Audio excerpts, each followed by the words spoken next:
Yo.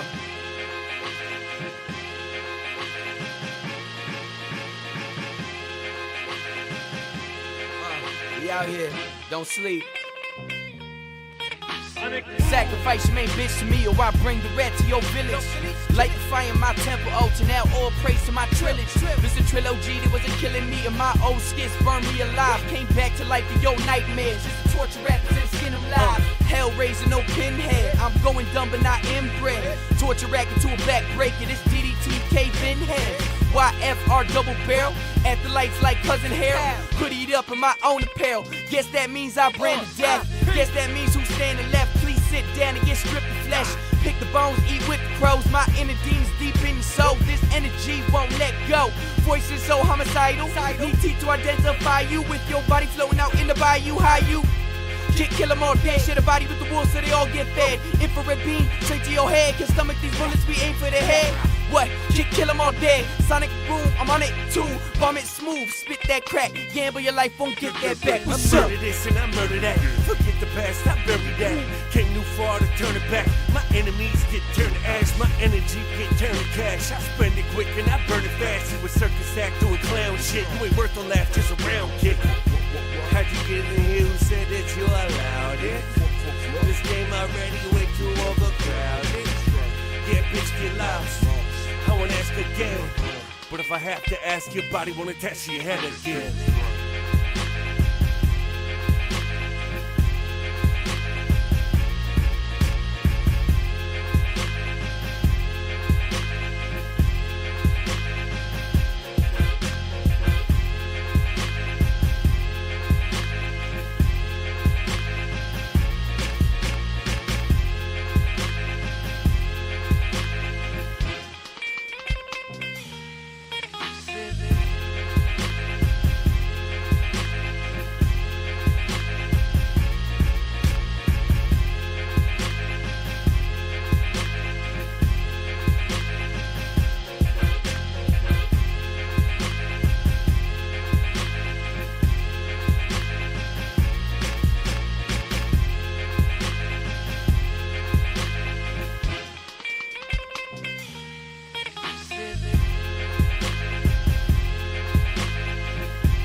We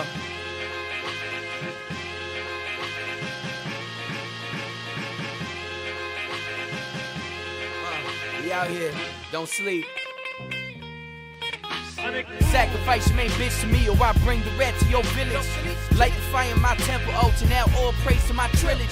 Mr. Trilogy that wasn't killing me, and my old skits burned me alive. Came back to life for your nightmares, just to torture rappers and skin them live. Hell raising no pinhead. All right. Welcome to the DefXFiles Material Storage Review, Episode 1. Let's get into it. The world is full of challenges, and we're ready to take them head on. In fact, at MITRE, we're working on some of the world's most difficult problems. We're here to create a safer world. And we're able to do all this because we attract the best talent. We are a world-class team of innovators, thought leaders, visionaries, and doers. We know we are called to do more, do better, think differently. Don't be afraid to bump in the comments. Let me know what you think. Meeting those challenges. This is the MITRE Corporation. They've been up to a lot. Let's just say that. I love coming to work knowing that I'm helping to make the world a safer place. Every day.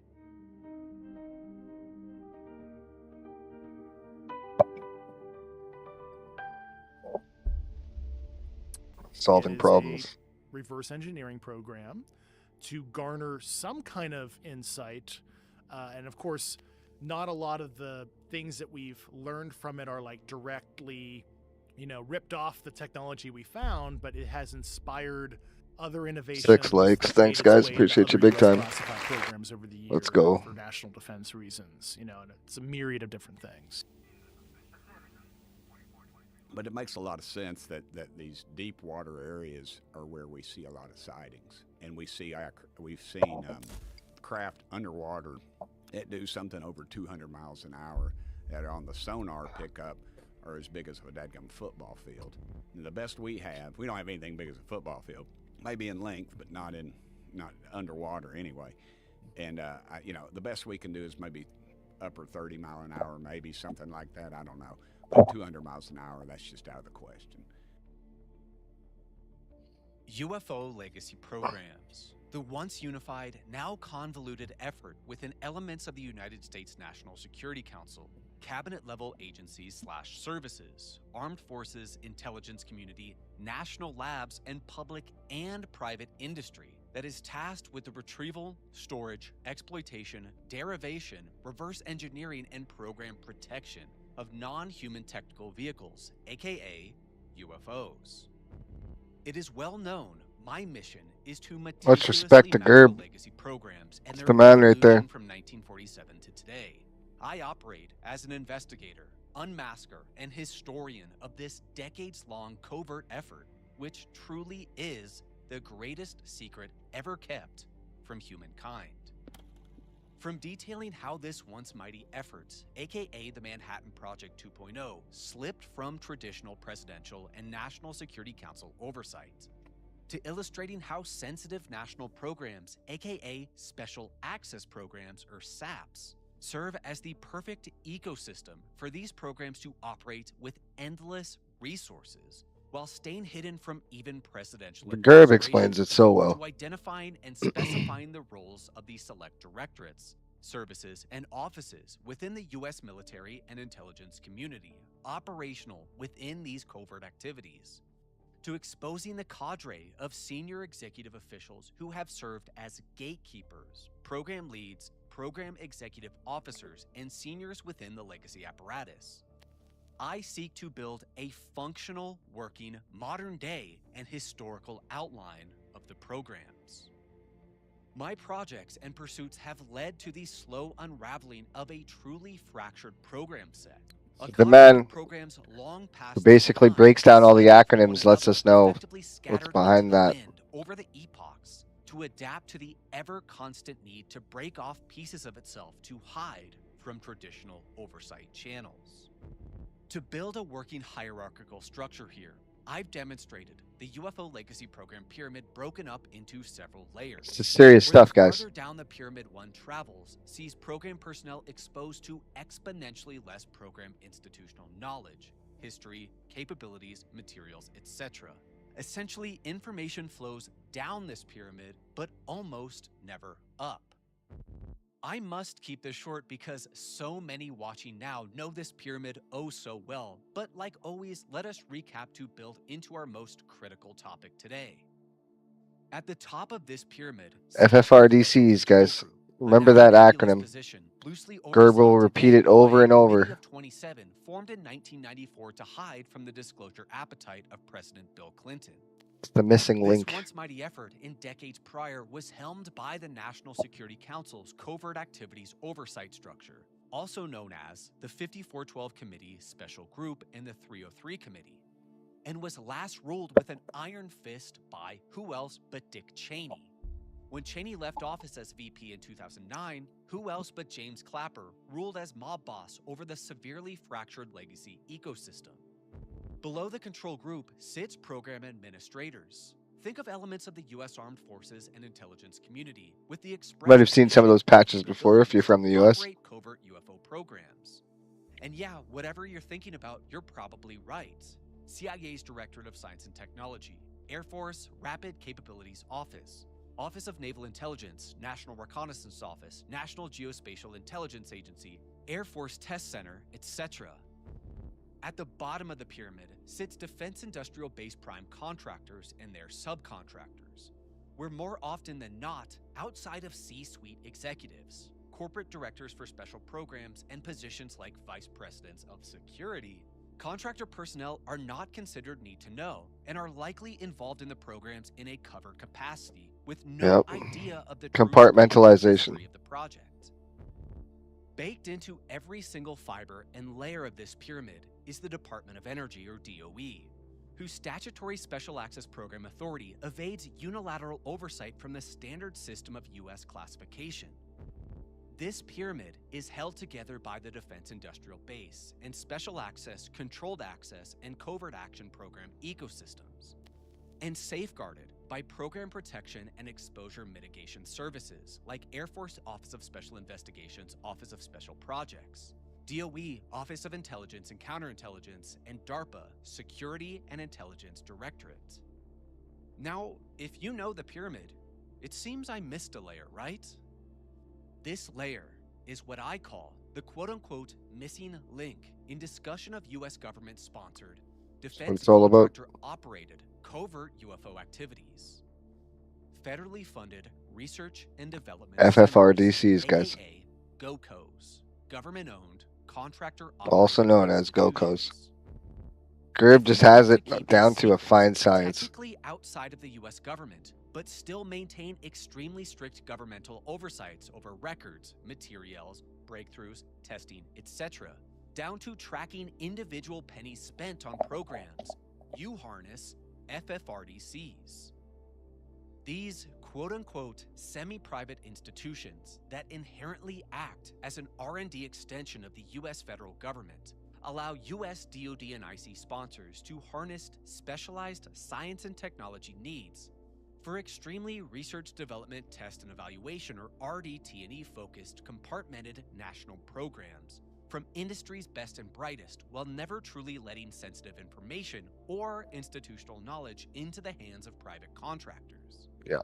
Essentially, these FFRDCs operate as extensions of the federal government with nearly 99% of government employees operating in private industry that are held by so often on FFRDCs and their government agreements that they gotta basically keep silence to the day they're dead, or they've committed treason, which is punishable by the death penalty. And highlighted numerous legacy program involved senior executive officials that quote-unquote left federal service to join the boards of various FFRDCs. However, today, I want to discuss an entity that is ever present in my videos. An FFRDC that is truly the apex of trusted entities for highly specialized UFO tracking and monitoring, exploitation, reverse engineering, and RDT&E. An FFRDC that has attracted personnel from the cadre of senior executive officials that oversee the legacy portfolio within the U.S. federal government like flies to honey. And an FFRDC whose model of secrecy is the gold standard for the very onion of secrecy protecting the UFO legacy programs that I spent nearly 7 hours investigating in my recent 2-part series. I am talking, of course, about the MITRE Corporation. MITRE Corporation.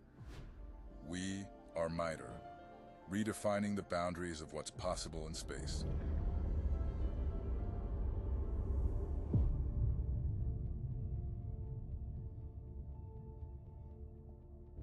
MITRE is a non-profit, semi-private organization that operates 6 FFRDCs across the U.S. Spun up by the Air Force in 1958 to spearhead the nation's first national air defense system that resulted in NORAD. From its very inception, scratch that, to its parent entity MIT Lincoln Labs, MITRE is inseparable from DoD extremely compartmented national programs. I have waited to do this project on MITRE for so very long. And with Representative Burleson publicly releasing his interrogative to MITRE that contains some astonishing information, it is finally time. So to be as efficiently as possible, let's break down how and what we are going to tackle in this extremely complex and intriguing investigation into MITRE. To understand why FFRDCs are the perfect environment for legacy programs to hide secrets, materials, data, and breakthroughs, and the perfect subject matter experts to serve as legacy program managers, I think it's quite needed to begin our investigation. We start with a brief primer on FFRDCs, their function, origin, capabilities, sponsors, and work within classified national programs. Indeed, we then of course must study the formative years in history of MITRE. And I mean, he goes into every single business and the special companies that did it. I mean, he literally breaks it all down. Over 65% of which hold advanced degrees. In public history, But we're going to skip along. I'm not going to watch the entire video when I do material storages. I'm going to tell you to go check out UAP Gerb from here. And seriously, he's the best person that you can use to get informed on what's going on with all the acronyms, the day-to-day in UFOlogy, and how far we've come, what we need to do, and where we're basically at this point. We're going to skip to his conclusion, watch a little bit of that, and then we'll go on to the next piece of material storage. Thanks, guys.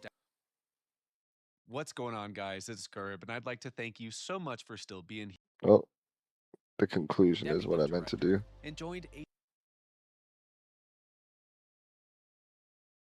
What's going on, guys? Term. As we discussed,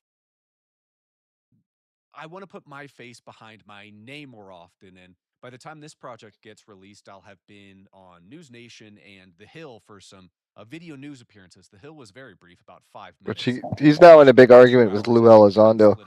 Him and Lou are at just kind of want to put my face behind ends anyways, we'll say it. Stand behind my work a little more often. So let's break into today's project. Lou threatened his life in a weird, odd way. Threatened his life like as if like I said, he would make somebody in some 3-letter agency take him out. Immediately mention FFRDCs because that's the acronym I probably say exponentially more than any other. I wonder what my second most said is outside of UFO, UAP, or some pretty standard terms. I would imagine probably SAF-AQ at this point. But I hope this video showed why these semi-private, government-owned, contractor-operated R&D extension arms of the U.S. federal government are important to the UFO legacy program architecture. As we discussed, FFRDCs are specialized R&D think tanks that are built specifically for absence of conflict of interest that you might find in the private sector. And these institutions are custom built to serve the long-term strategic needs of their sponsor or parent organization. Emphasis on the long term. As we discussed with MITRE today, 60-year career employees. Back to 1958. Lifetime USO employees. Monitoring program is several decades old, though I don't know exactly how old this specific. We're handpicked from the background of CIA Rand Corporation, MIT Lincoln Labs, which at the posting of career this video, I believe advocates this information should still be relevant. and other We people still do who not have the Captain Edward J. we'll say are Rutherford brought affiliated in MIT Lincoln or Labs were who are always supposed to in, deliver because I mean it's this 60 program. years. Congressman Burleson's office, excuse me there. So Rand Corporation, MIT Lincoln Lab, some of the other DOE and NSA national labs of today, Los Alamos, Lawrence Livermore National Lab, Oak Ridge, the soon-to-be Sandia in 1949, and, of course, the Aerospace Corporation in 1960 and the MITRE Corporation in 1958. These FFRDCs are the perfect architecture for the U.S. federal government to harness their sensitive national programs, any sort of special access program or TSSCI program that involves information that's critical to national security. Now, this can be through a SAP, this could be through a SAP-like construct, these could be through MNTK, Managed Need to Know Constructs, code words, and constructs, or ACCMs, as I've talked about as well, and have SACO, handle via special access channels only, which of course is an internal MITRE security control to kind of have sensitive handling around even That would make sense to have that control, yeah. So I've talked about FFRDC so much. They are the critical missing link to all of the discussion of U.S. government and contractor UFO crash retrieval and reverse engineering programs. One of the expressed missions of my channel, of course, is to unveil the UFO legacy program structure and which is an expressed mission of our channel as well. To UFO crash retrievals and which cases have occurred, which have not, which are unreported. But also, one of my missions is to reveal how critical FFRDCs are to this entire apparatus. So he's going to go back and forth over how critical FFRDCs are, and they really are, guys. Like, if we can find the people that worked at these companies and the company names themselves, there is no way to unlink that. We can get right down to the bottom of it. And there's something else I want to say. Like, UFO disclosure itself has a lifetime, which is about the same lifetime of a human being, about 80 to 89 years, I'd say. So we're coming up on that 80-year mark or that 89-year mark where you can destroy everything else, but you can't destroy the truth. The truth remains no matter what, like a thorn. It's something that can't be destroyed. That's why it's the truth. I mean, that's why it's the concrete truth, right? Let's move on. Make sure you guys check out UAP Gerb on YouTube. Appreciate him big time. I recently made a comment on his channel and he commented back. So it was cool to see that he actually does reach out to the people around him. Okay, we're going to check out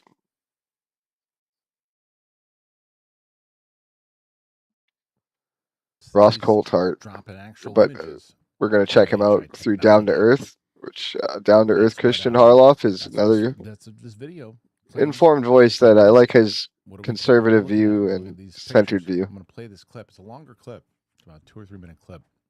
So I'm going to play this from News Nation, and then we'll talk about what we think we're seeing. So check it out. Are intriguing. And I'm hoping we might be able to show some images here of these documents, because what you see are photographs in the document. It's allegedly a leaked document from the Palo Alto Corret Laboratory in California. And Corret was short for Commercial Applications Research for Extraterrestrial Technology. Correct. And the materials include... Okay, so these images, I've actually gone ahead and done some ChatGPT type looking into it, and the Jonathan Reed bracelet images and this image have an 8 out of 9, 10%, like 90% chance that the language on those two objects are the exact same. I've gone ahead and made a couple shorts on those. Check them out if you want. Thanks, guys. Technical reports, diagrams of alleged extraterrestrial artifacts, technology, and pages of an alien symbolic language or script. And in around about 2007, a guy calling himself Isaac created a website on Fortune City, isaaccorret.fortunecity.com, and it's actually archived on the Wayback Machine. You'll find it if you just put Corret into the Wayback Machine. And he posted a personal account, scanned and redacted documents and high-quality images. And he claimed to be a former employee who worked at PACL in the mid-1980s as part of a team reverse engineering extraterrestrial technology recovered from a crash site.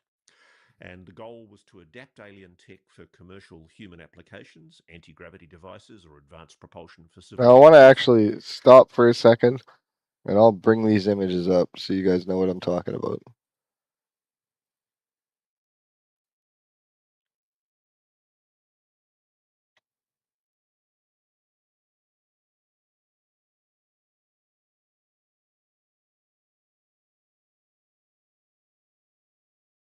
So this image here that I'm showing, the top left, that bracelet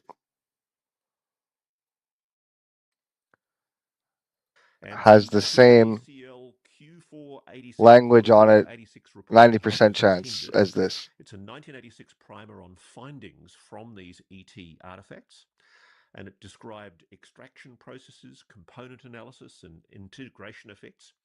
And there's also pages from a linguistic analysis primer featuring complex diagrams and an elaborate symbolic alien language, self-executing or functional.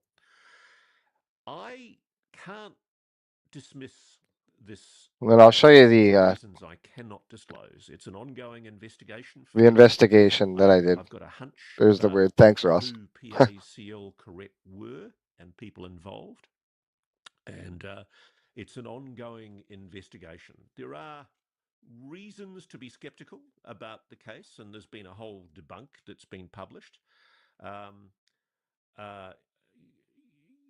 It does beg the question, why would somebody create such an elaborate document? It's about the MJ12 documents. Why would somebody create such an elaborate document if it's all just a silly hoax? And a lot of people have suggested that it was a publicity effort by an animation company, a CGI company, to generate business. But if it was, they never said who they were or generated any benefits for themselves by publicizing their role in doing this. Basically, nothing has been heard from Isaac since he posted these documents in 2007, and the website is now defunct. Fair enough. I have a pretty good idea. Like, Houston, we have a problem. Were and who was behind it, and it's an ongoing investigation. Bob told us that they were ooh, Bob Lazar has to pop up. That's a perfect commercial. Bob Lazar is the UFO god, in my opinion. We spend a lot of time looking at things that we just can't explain, but some of the most unexplained phenomenon happen a lot closer to home, and that's inside your head. Fair enough. A thought can appear out of nowhere. It's something. Big shouts out to anybody who's trying to work on their depression. We're going to skip along here. Provider of O.com. No, what he's. Okay, what do you have to say about it? Will do on, as I've mentioned many time and time again, the thing that always got me was all hell is going to break loose, and then it doesn't. He does things like this sometimes where he makes statements where he does things, and it's like, well what? And well, I know where the big UFO is, but I can't tell you. It's like, and he's kind of doing that again here. I got a pretty good idea what this is. Fair enough. I get what you're saying. I can't tell you. Could be a hoax, could be an animation, but you know, yeah. We need more solid evidence. I don't know what it does. Everybody basically that's where anybody that's into the subject is looking into it in that fashion. Any less real or any. I mean, that's why we're running numbers and looking at things from that. By doing that, again, it's like you are a voice, and a lot of people listen to, and I'm one of them.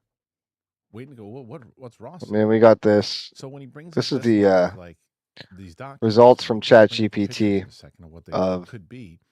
He's not necessarily me comparing this is the language on.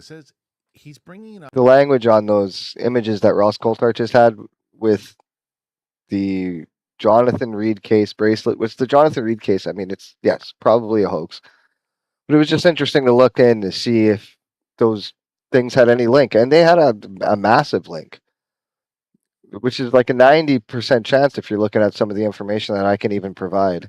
And to me, that tells me that there's more to it.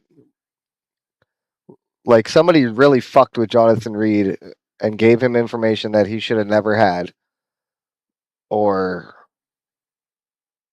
he fucked with us and had information he should have never had. I mean, there's a lot more to it.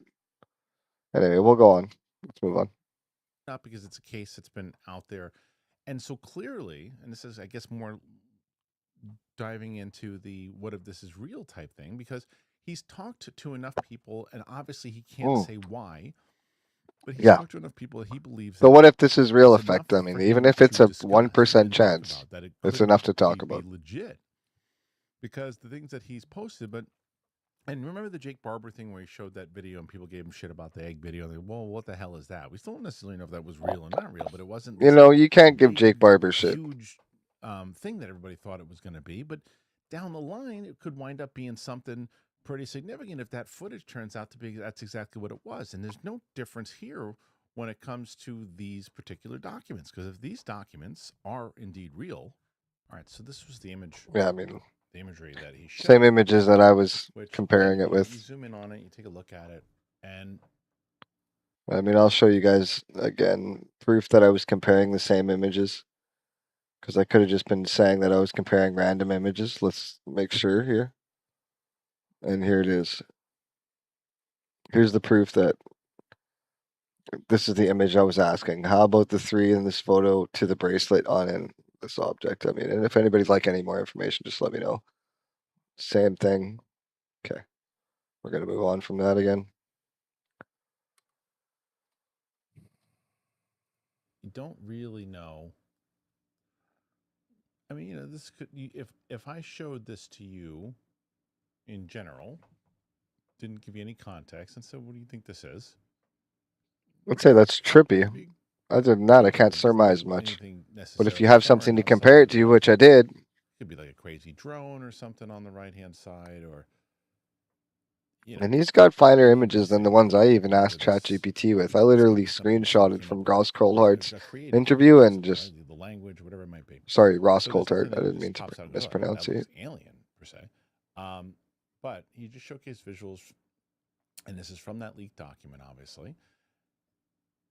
And now the question again remains, where does that leaked document come from? Right. I think he makes a valid point where he says, what's the point of making such an elaborate document?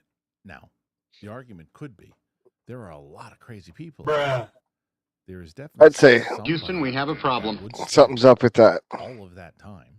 No, we're not going to spend any more time on Down to Earth, but, like, you get the point.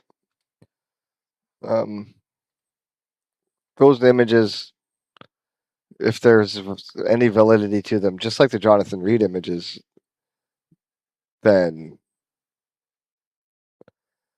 that's either part of disinformation or it's real.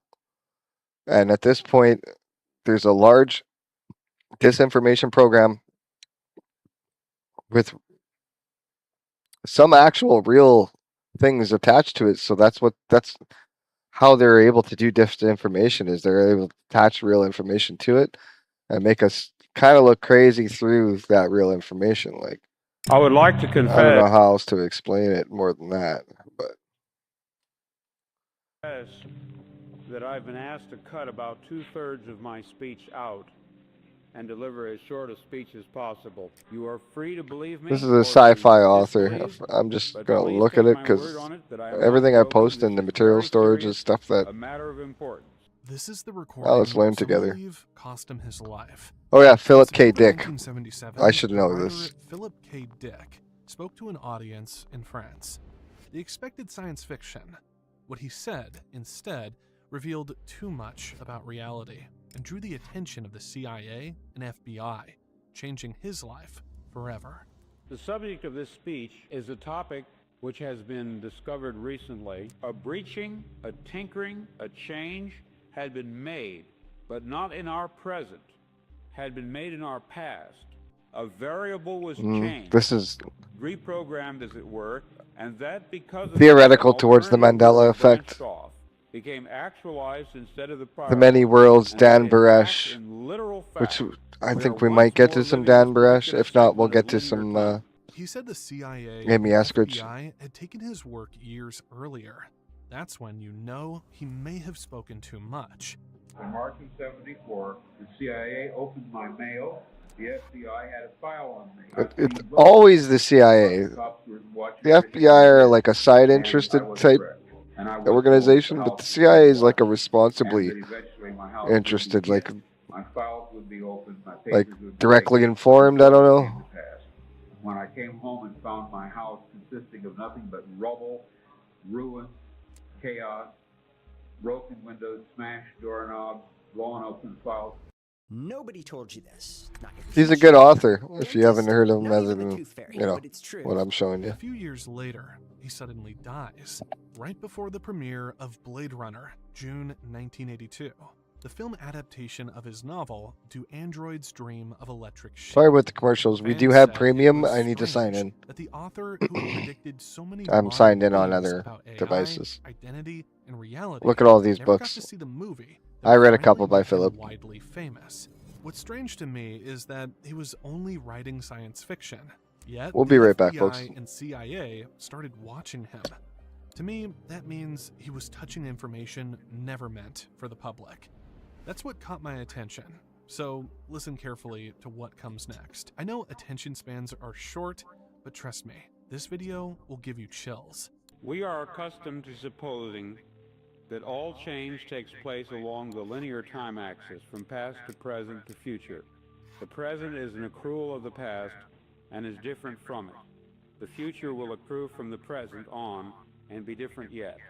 That an orthogonal or right-angled time axis could exist, a lateral domain in which change takes place, processes occurring sideways in reality, so to speak, this is almost impossible to imagine. How would we perceive such lateral changes?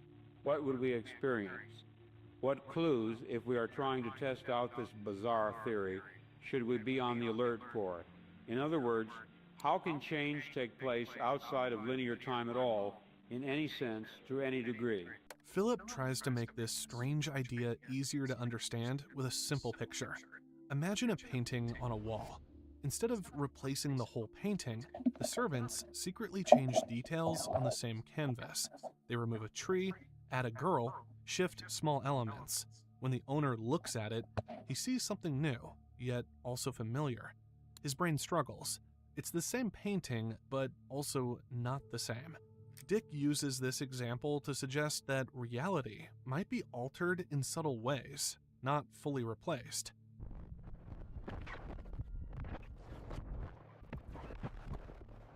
Contemplating this possibility of a lateral arrangement of worlds, a plurality of overlapping Earths along whose linking axis a person can somehow move, can travel in a mysterious way from worse to fair to good to excellent.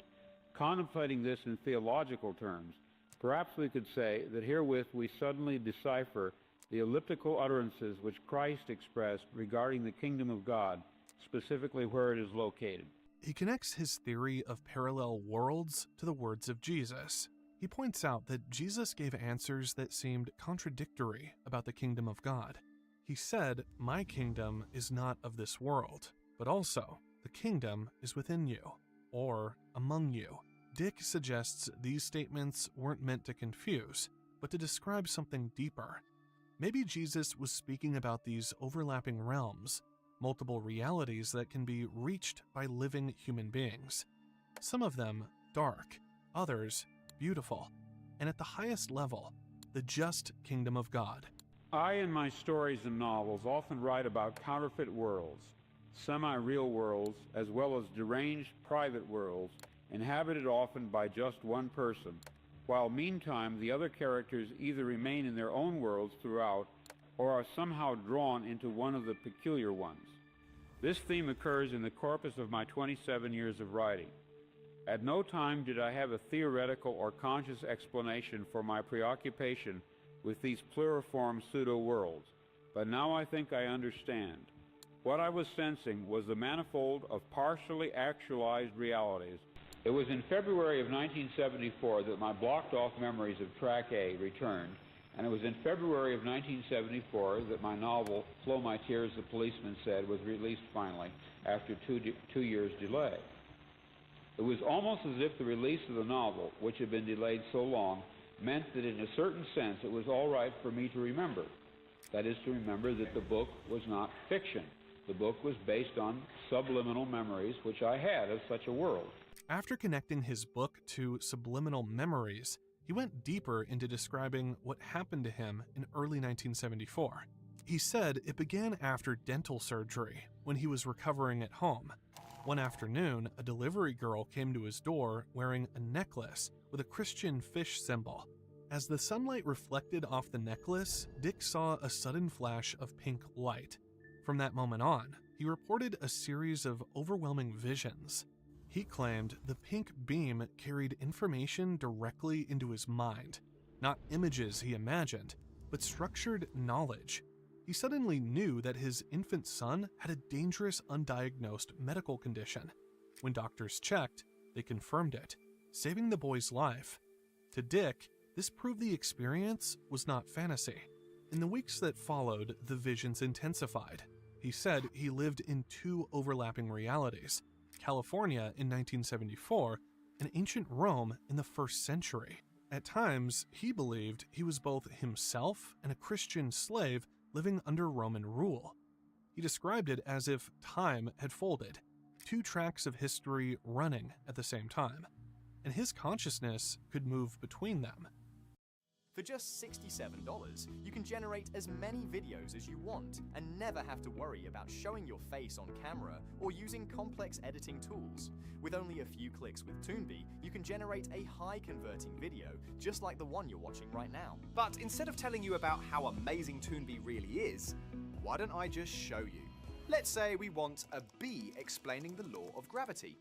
Just paste it, as strange as it sounds, and boom, in 1 second you have everything created. Let's say that maybe you want a discount promo video for an online app. Just type that and our AI will take care of that for you. Or a real-world example. Create a "We Are Open" video for my coffee shop. Amazing, right? And remember, this isn't just animation. This is AI-powered storytelling. Creating cartoon videos has never, ever been easier. If you can click a mouse, you can create studio-quality cartoon videos in minutes. Every animation in this video was generated with Toonbee, and you're still watching. That proves how engaging cartoon videos truly are. Cartoon videos educate better, capture attention longer, and convert Nobody faster. wants to see that shit, my bad. Philip also reported receiving vast amounts of information, entire downloads of philosophy. This is a 20-minute video, so we will watch it. That felt too complex to invent. He said it was as if an external intelligence, which he later called VALIS, Vast Active Living Intelligence System, was transmitting. Hey, thanks knowledge for you into guys his for riding mind. with me. I appreciate you. For him, this explained why many of his novels are We had 8 likes. themes of false Big shouts out to the 8 likes. hidden powers, and overlapping worlds. He believed those stories were subliminal memories breaking through long before he consciously understood them. Plural realities did exist, superimposed onto one another like so many film transparency. What I still do not grasp, however, is how one reality out of the many becomes actualized in contradistinction to the others. More likely, the Matrix world, the one with the true core of being, is determined by the programmer. He or it articulates Whoever not in so to the speak, thing, I can still read and choice I'm and fuses it with walking around the actual room here, substance. guys. The core or I essence do a lot of reality, podcasts, a lot of that different which streams every receives or week. attains it, and to what degree, that is within the purview of the programmer. This selection and reselection is part of general creativity, of world building, which seems to be it or his task. As you can see, some people in the audience laughed at what he was saying. Remember, this was 1977. Back then, ideas about multiple realities and hidden programmers sounded completely insane to most people. Today, talk of simulations, parallel worlds, or alternate timelines isn't new anymore. Scientists and philosophers discuss it openly. But what still makes me pause is not the theory itself. It's the fact that the CIA and FBI really did open his mail, keep files on him, raid his home, and take his papers. That part still raises questions. If he was just a sci-fi writer making things up, why go to such lengths? Maybe he had said too much. And to make his concept easier to grasp, he gave an example. He compared reality itself to a game of chess. Imagine two players, one representing a dark, destructive force, and the other representing the guiding intelligence behind reality. On the surface, it can look like the dark player is winning moves, capturing pieces. and gaining control of the board. But in truth, the game is already structured so that the ultimate victory belongs to the higher player. According to this view, the guiding intelligence, what Dick sometimes called the programmer, has already chosen the variables in advance. Every apparent loss is only part of a larger sequence that leads to final victory. People sense this instinctively, which is why they pray to be included in that winning path, asking not to be left behind in the game. To be left out means staying under the influence of the destructive force, stuck in a darker version of reality. But even as that force seems clever, even as it appears to win in the short term, it is already defeated. It is blind to the full pattern of the game.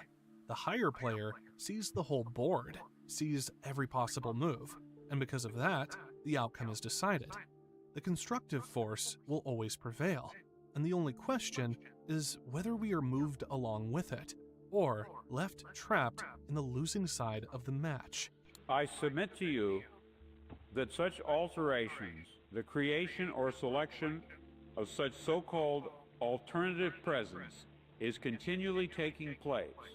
The very fact that we can conceptually deal with this notion, that is, entertain it as an idea, is the first step in discerning such processes themselves. He gave some very simple examples of how these shifts might show up in everyday life.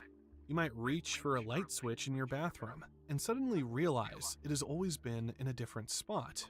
Or you might go to adjust the air vent in your car, only to find there was never one there at all. These are reflexes left over from another version of the present, habits from a timeline that no longer exists, but which still linger in your memory at a subconscious level. Sometimes we even dream of people or places we've never seen, yet they feel familiar and vivid, as if we really had known them. Most of the time, we dismiss it and move on. But one of the strongest impressions many people experience is déjà vu, that strange, undeniable feeling that we are reliving the present moment exactly as it happened before. We hear the same words, we say the same words, and we are sure we've been here before. Dick argued this wasn't just a trick of the mind. For him, déjà vu was evidence. He believed it was a clue that at some point in the past, a variable had been changed, as if reality was reprogrammed, and that a new timeline branched off from the old one. In other words, we are not just imagining it.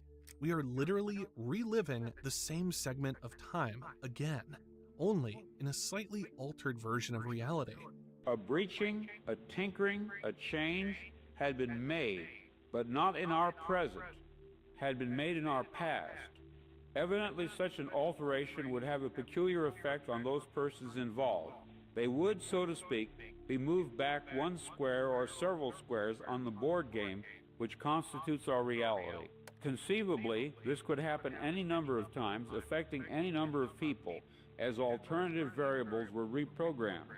We would have to live out each reprogramming along the subsequent linear time axis, but to the programmer, whom we call God, to him the results of the programming would be apparent at once. We are within time, and he is not.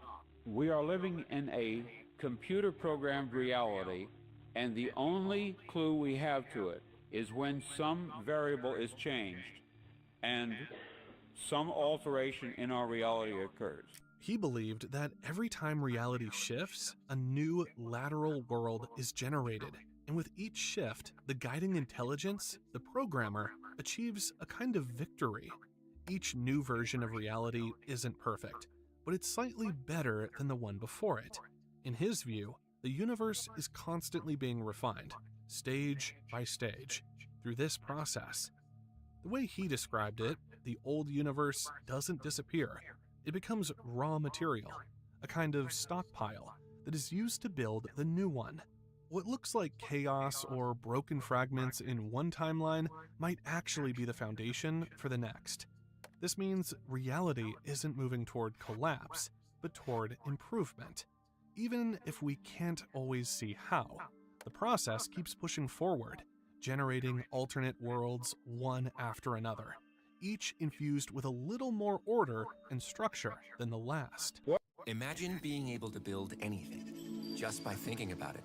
Meet Base 44, a complete AI creation platform made for anyone with an idea and a drive to bring it to life. Describe what you want and watch it take shape. You can plan, customize, and expand in any direction.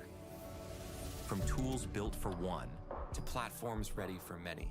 From passion projects to enterprise-grade systems. Everything is built in and ready to launch. It's a new world of creation where you can go as far as your imagination takes you. Can you imagine it? Let's make your dream a reality right now.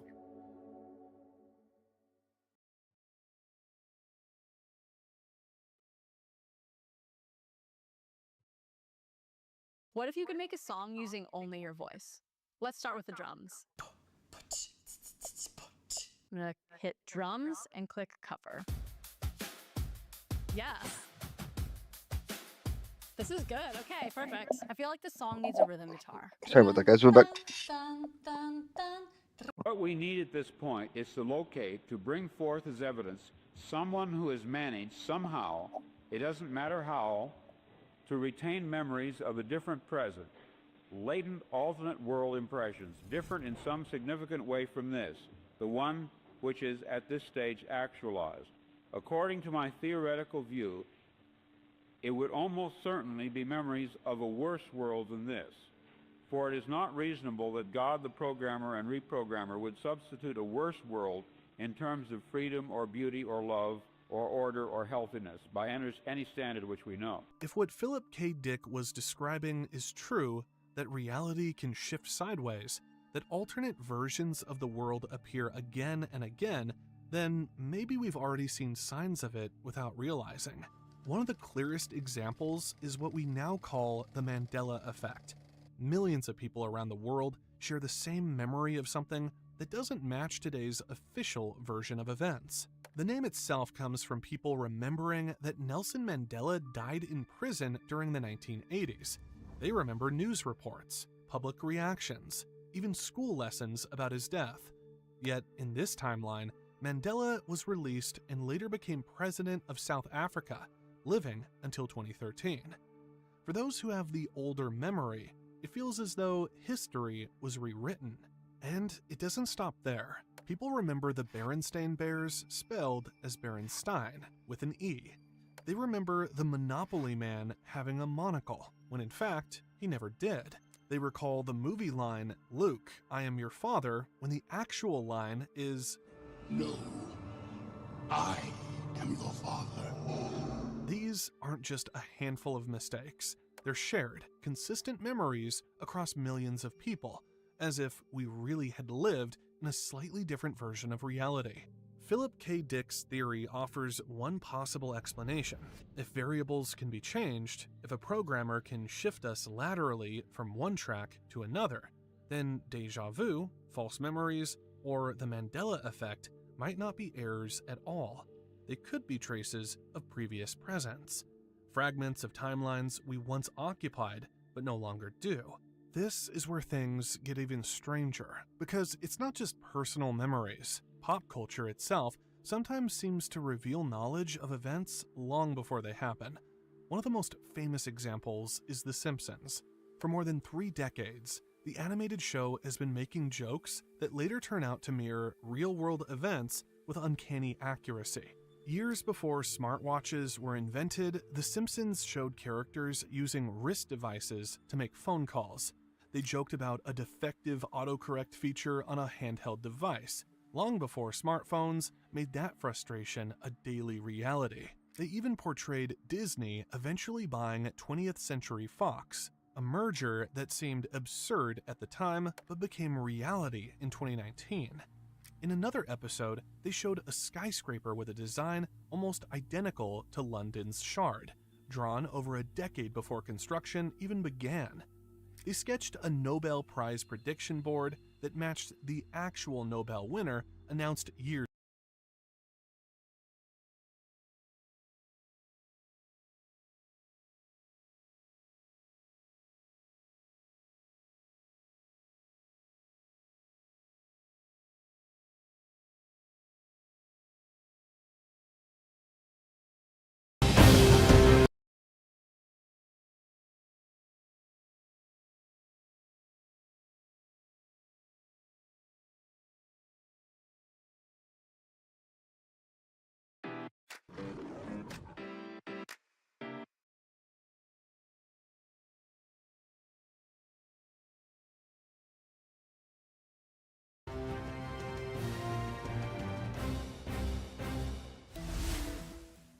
G'day and welcome back to Reality Check. I'm of course your host, Ross Coulthart. Now, they call him the UAP GERB, and he is of course not only a formidable producer of acronyms and loves explaining them to us, he's the guy who's going to tell us what it all means. It's nice to have... Sorry about that, guys. Yeah, this is the big interview that started the argument between Lou Elizondo and GERB. And GERB, Sam, if I was to describe the and Lou got into it, but Lou basically threatened his life, so I think Lou took it too far. Thanks for telling me that. At the moment, we have a government that's promising transparency. It's telling us, it's disclosing. We should be happy. But both of us know there's a bear in the room that's being ignored. And that's the allegation, the central allegation, that there is... Yo, what up, Dante? Thanks for popping in chat. Appreciate you big time, man. Watching some conspiracy theory videos tonight. That's not being addressed at the moment, is it? No, it's not. Of course, in the White House tranches of files, I think we're about to get our fourth. These files and videos just show anomalous signatures in our skies or our documents that we have seen before, such as documents. This is the GERB, guys. It's my #1 go-to for information, finding out who's real, who's not. New or nothing extraordinary within these drops. I have a hunch, and this is what I want to take you to today. I have a hunch that where we're being led is to the idea that eventually we're going to be told, my goodness me, there is a non-human intelligence. It's clear, it's intelligent. Who's going to tell us that, though, and are we going to trust it? I do think at some stage there's going to be an admission by the government. But that, in and of itself, is a controlled narrative, don't you think? Yes, on one hand, currently we have the efforts of Representative Eric Burleson and David Grush, who are currently sending legal interrogatives to various cabinet-level agencies, services, private corporations, federally funded research and development centers. And these are sets of legally compelling letters for these institutions, agencies, services to kind of hand over their knowledge on the UAP subject, including the reverse engineering crash retrieval program, or the legacy program, as we like to call it. This, in my opinion, is the correct and best avenue of disclosure right now. And if the public could see David Grush is the front soldier. They would really flip their hats. It's a good way to put it. But it strikes me what we're starting to see now is the beginning of something you and I have known about for some time, which is a schism in ufology, a schism in the UAP community. There are those who are... GERB, you feel like you've seen that name before? Yeah, UAP GERB. Check him out, guys. Yeah, man, 100 Dante. Thanks for popping in, man. Get into this stuff with me. Let me know what's going on in your brain. What do you think about the alien stuff and this whole subject? You made a statement recently as of recording this program. Elizondo is your roommate's last name? That's hilarious. But Houston, we have a problem. We might have a problem there. We might have to check your roommate out. No, I'm just joking, bro. Out of the White House or executive branch. I'm going to go ahead and take that leap, and I will be very plain here. That individual is Luis Elizondo, and he is currently being tasked, likely has the position for a... He's probably the one that's Security Council level role, in charge of exactly what he had letting us know how much we can know, which is kind of bullshit, because it's like, fuck this old guy. Detrimental to the disclosure. Pardon my language. I don't want to swear at all on this podcast, guys. I'm trying to keep it clean. Of partial disclosure, limited disclosure, we have seen this before. Hey Dante, your roommate's name is Elizondo. This is a fucking classic. In which Elizondo tell that man he's gonna have to be investigated. Just joking. Houston, we have a problem. Aerospace threat identification program had been working from 2009 to roll out a partial... That spot on his head made me think that he's been targeted with a fucking device. Director of National Intelligence James Clapper. Or he has a tumor. Last time I met somebody with a spot on their hair like that, they had a tumor, bro. In 2026, everything... Let's not say we did. ...is on. Who, I understand, lied to Congress about whether or not there were these FISA laws being breached. the interception of Americans with listening devices and communications monitoring. It's a very long, But good you're interview. suggesting Check it that out James on News Clapper Nation and has UAP played Gerb. and perhaps is playing an integral role This in is the one that what he pissed calls the Lou legacy Elizondo program, off the because he program that is basically called concealing everybody out and said that allegedly knowledge of you're retrieved withholding non-human information. craft You're and stopping reverse people engineering from it. figuring it out. That's correct. As David Grush said, and I've certainly been exposed to this, and I'm sure you And have he's as well, very, this very information knowledgeable. that once Dick Cheney left office in 2009, the legacy program did not feature a centralized leader and had a fractured control group. And from about 2010 to 2017, James Clapper was that individual, the mob boss, if so to speak, in a severely near. I kind of want to come out and say it, but yeah, I am on the UAP Gerb side. Of the Fuck it. National Security Pardon my Council-led French. crash retrieval portfolio. But the implications are, whoever it is that's running that legacy program Shit. now, they don't trust Donald Trump. Investigation with white gloves in your ass, They says don't Sean. think he can keep this secret. Do they? No, and I think that's because Donald Trump's a wild card and they cannot push the specific message. What'd you say about white gloves? What'd you say about gloves? So that presents an altogether different colour. If what you're saying is right, Back up before I... One more game. Different colour on key individuals who are part of the purported UAP disclosure process. We've been told recently that we're going to see a disclosure. Mm-hmm. It may be a small d disclosure rather than a capital D disclosure, but small fair, d. President Trump, the Department of War, they have begun. Bro, what are we really talking about here, bro? Of UFO secrets that have been held within the Department of War and other agencies for many years. Isn't that a positive thing? Ross has got a drinker's nose. I wouldn't say Just so. notice this. The Department of War, DoD, as I'll call it, Department of Defense, of course, another agency. Ross, CIA we're cult missing watch. a litty of records here. We're missing records. Fucking working from for the agencies, CIA, this guy. Tell We're you missing what. records from the Department of Energy and its precursor entity, the Atomic Energy Commission. We're missing records from some of our partially private, partially public institutions like the MITRE Corporation and so forth. These records are severely lacking, and if we continue down this path of Mr. Elizondo, I do think we're going to get a severely kneecapped disclosure. But I keep on coming back to that fact that if Lou Elizondo really was, as you say, responsible for an attempt to try and constrain the narrative, why do you say that his hand was forced by David Grush coming out and talking about the reverse engineering program and the retrieval program? Because when David Grush went public and Open Kimono discussed the legacy program, Open Kimono. He sort of eviscerated that partial disclosure effort of the revelations of a non-human intelligence and technical vehicles and anomalous signatures, and he forced the conversation forward into reverse engineering and crash retrieval. So for that, at that point, for Elizondo and others, it was adapt or die. I said David Grush is a very senior, very respected with a white glove in your ass. Sounds like the fucking airport. That is respected by so many. If you get too The GD. subject of UAP is discussed and how seriously it's taken and what sort of allegations need to be investigated.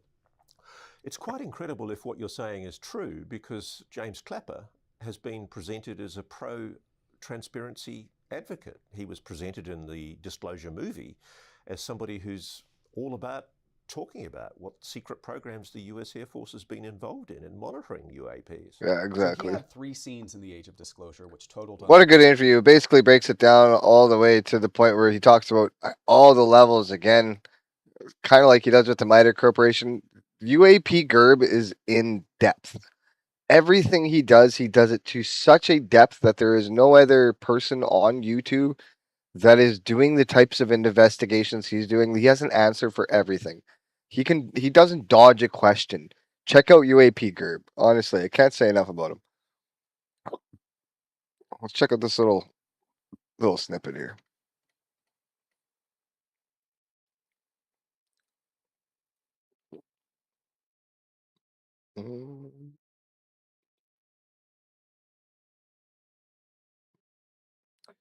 I got a little short for you guys. That's kind of a short from this. Okay. We're going to do this like this.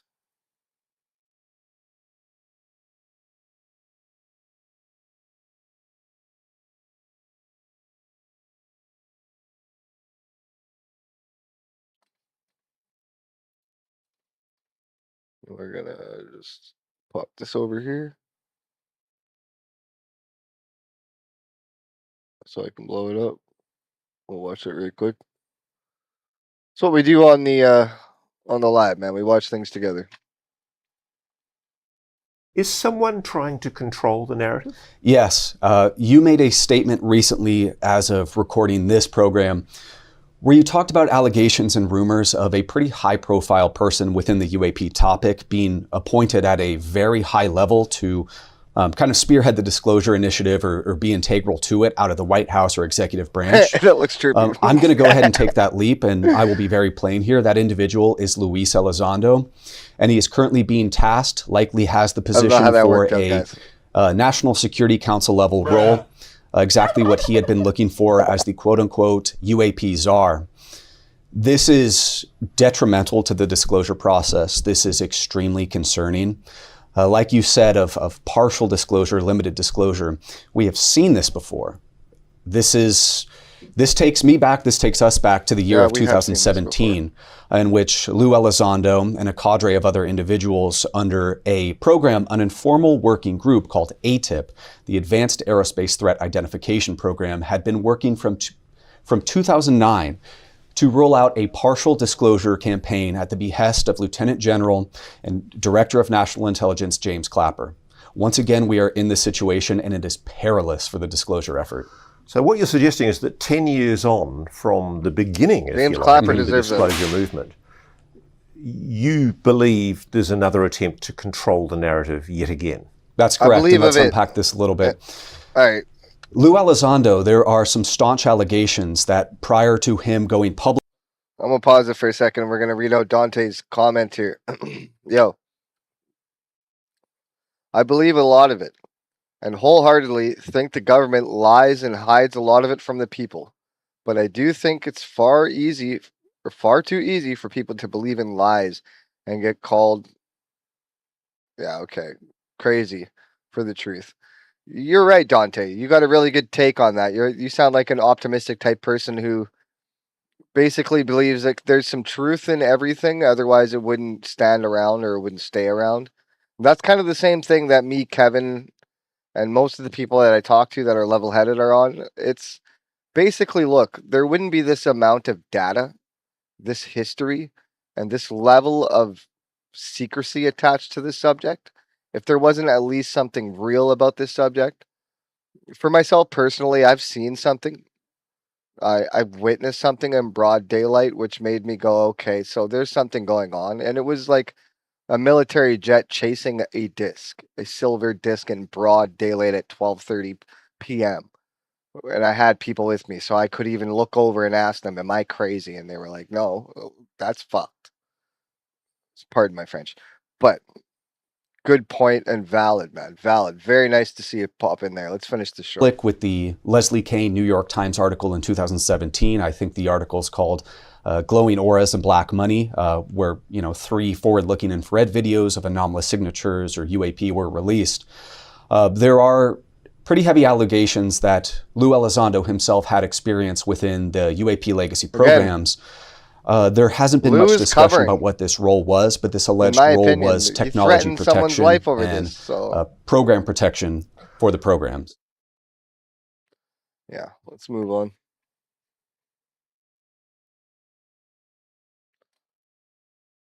But on June 11th, the next one we have is Amy Eskridge, guys. June 11th, 2022, Amy can get pretty deep. We're going to skip through this one quite a bit because I'm going to go and do a thorough podcast with Kevin and his wife on this one. We've been told. Beyond that, public records available on white pages show that she was living at an address in Joppa, Alabama, and that this rest in peace, address is also Amy Eskridge. Her father, retired NASA physicist Richard Eskridge. Beyond that, essentially nothing is known about Amy's final moments or even the years leading up to them. The Twitter/X page. No, you tabernacle. Hasn't posted since November. Who are you asking if they speak French? What are you talking about, bro? For exotic science has been dark since December 2nd of the following year. Her personal Twitter profile no longer exists. So Amy Eskridge died. Her Facebook post goes silent after. But side point, before she died, she left a note that said well, she told everybody in her family and everybody she knew that if I shoot myself, if something happens to me, if anything goes wrong, I did not shoot myself. I am not suicidal. Yada, yada, yada. Blah, blah, blah, blah.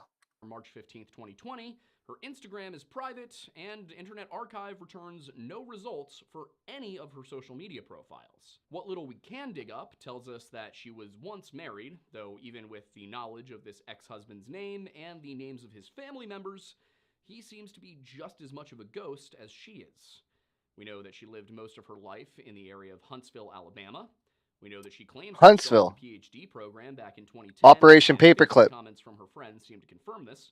We know most of the Nazis from Operation Paperclip moved there. She gave a presentation entitled A Historical Perspective on Anti-Gravity Technology at the December 2018 Huntsville, Alabama L5 meeting. Finally, we know that she was working to grow an organization dedicated to developing consumer products based on space-age technological developments as of February of 2020. What we don't know, because the relevant authorities have refused to speak about it, are the particular details of her death and the investigation which determined that it was self-inflicted. And because of that lack of transparency, people have been rather inclined to ask questions, such as, does Amy's death have anything to do with the disappearances and deaths of these other missing scientists? All the missing scientists, General McCullen. Official answers, we are left with two options. Right here. We can accept the narrative that Amy chose to take I have not looked at the rest of these. We're going to have to. I've looked at Carl. From which she suffered, in spite of the fact that she sent text messages heard of them slightly. That she had no intention of taking her own life, and that if anyone were to claim she did, they were lying. Or we can look deeper into who Amy Eskridge was. What I just said. They were lying. Which surround her life, work, and death, and determine for ourselves what the truth is. Houston, we have a problem. Already I'm at the point. Big shout out to Lore Lodge. I salute you. Thank you for helping me create material with you creating material. We're going to skip along. Who was Amy Eskridge? Depending on who you ask, Amy Eskridge was either a crackpot conspiracy theorist obsessed with anti-gravity technology. Absolutely not. Forward-thinking scientists of her generation. For example, The Atlantic's Daniel Engber wrote in April of 2026 that she was a scientist only in the way that a subway preacher is a theologian. And now Daniel Engber, look him up. From her claiming that her father, he's a self-proclaimed journalist. Engineer, had discovered the secret of anti-gravity, and that she would soon go public with this world-changing scientific breakthrough. Now let's look at Amy's background. Seemed to have shared that sentiment, at least regarding her status as a scientist. Even as he brushed aside claims that Amy's death was the result of some sort of conspiracy or criminal act, he referred to her as such when maybe he's part of that conspiracy. Also, just like other people. According to Richard, his daughter was a marvelously intelligent person who unfortunately suffered from chronic pain. A statement which suggests that her family believes she could no longer withstand that pain and chose to put an end to her suffering once and for all. Okay, so according to be straight on that, Dante, the government has never admitted to extraterrestrial life, but they have never said that maybe there's somebody who comes from the future who's visiting us. So it's funny if you really pay attention to Dan Barash and all the, like the 52,000s to 47,000s, and they literally call them P52,000s, and they're from the year 52,000 ahead of us because they're not really aliens, man. They're humans from the future. Like there's a thing underneath the ocean, for example, that's the size of Manhattan that moves around, and they call it the Tic Tac Maker. They literally call it the Tic Tac Maker. It's the joke inside the government that all of the Tic Tacs come from this thing because the radar data suggests that. Let's move on. Good comment. Good comment, my man. Thank you, Dante. Her obituary, which appears to have been written by the family, the University of Alabama Huntsville. You got a gobble and a salute for that one. Woo!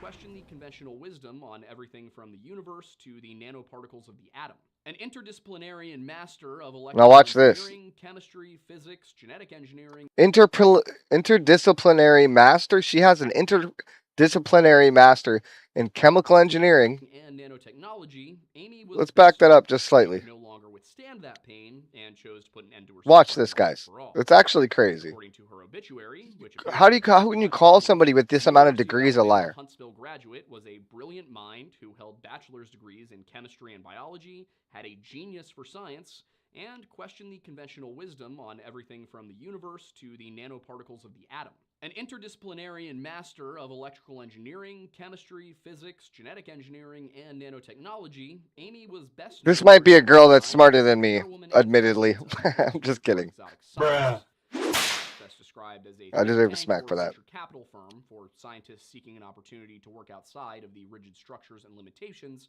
of government and academia on projects private industry finds too financially risky for investment. In her own words, the institute was necessary because the government has a high tolerance for risk and has created really advanced stuff that's never been done before, but The difference between for military applications and knowledge is money, not just power. Knowledge is the control over money, which is the power over money. If you ever notice, they ain't got no money. like they ain't got no money. The energy sector is at the top of everything. The most secret technologies that are closest to the everyday technologies that me and you and people run into is the energy sector. And the energy sector happens to be directly attached to the UFO problem. They're the ones who hold most of it. It's like looking for things in directions that people wouldn't think. UFOs, right? You think to look into the sky, right? But if you actually look into the ocean, there's more UFO anomalies or UAP anomalies. So the truth of it is, the Navy is the one who holds more secrets than the Air Force, which is a trip to itself. You'd think look up, right? But no, it don't work that way. Money. And even if they had money, they don't know how to commercialize. That's a quote, by the way. They don't know how to commercialize. Another good comment. All right, Dante, the government will call anyone a liar if it benefits them, no matter how obvious truth really is. You're right. You're right. And I want to let everybody know that I will say your comments out on this channel. We got 7 of us riding solid.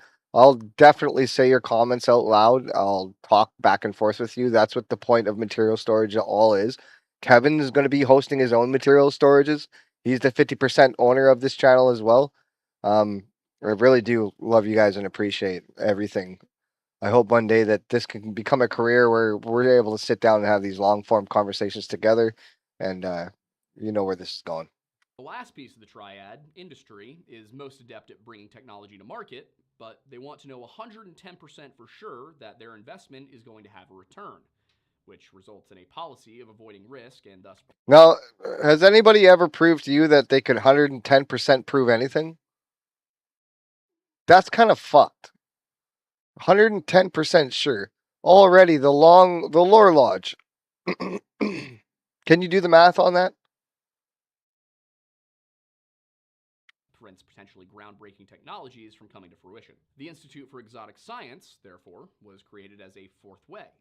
They would use a mix of grants and private funding to conduct research into many fields at once, no matter the risk, in the hopes that the payoff of those projects which did succeed would cover for the losses of those which did not. Amy explained all of this in further depth in a pair of marketing videos. Now, 110% does work with money because you can double your money, you can triple your money. All I'm asking of the lore is explain the 110% sure. Or there's no such thing as more than 100% sure that an experiment worked out. Like you understand me, there's only like a 99%, and there's never actually been over a 99%, which means we haven't repeated anything enough as an experiment to prove that there's 99%, because even when we did it 100 times, 1 out of the 100 times out of every experiment that man has ever done, there was an anomaly. And we don't account for anomalies, but we should. Anomalies mean that the program we're running, if this is a matrix, is exposed to some error. Videos created by New District Media House in February of 2020. The shorter of the two is something of an introductory message to the commercial world, and in particular the Los Angeles marketing section. describing the Institute as a privately held, for-profit, public benefit corporation and research institution with a focus on aerospace, space sciences, advanced exotic propulsion, metamaterials communications. This is the institute that Amy started. And terrestrial technology. And we'll pretty much leave it right there. And we'll go on to...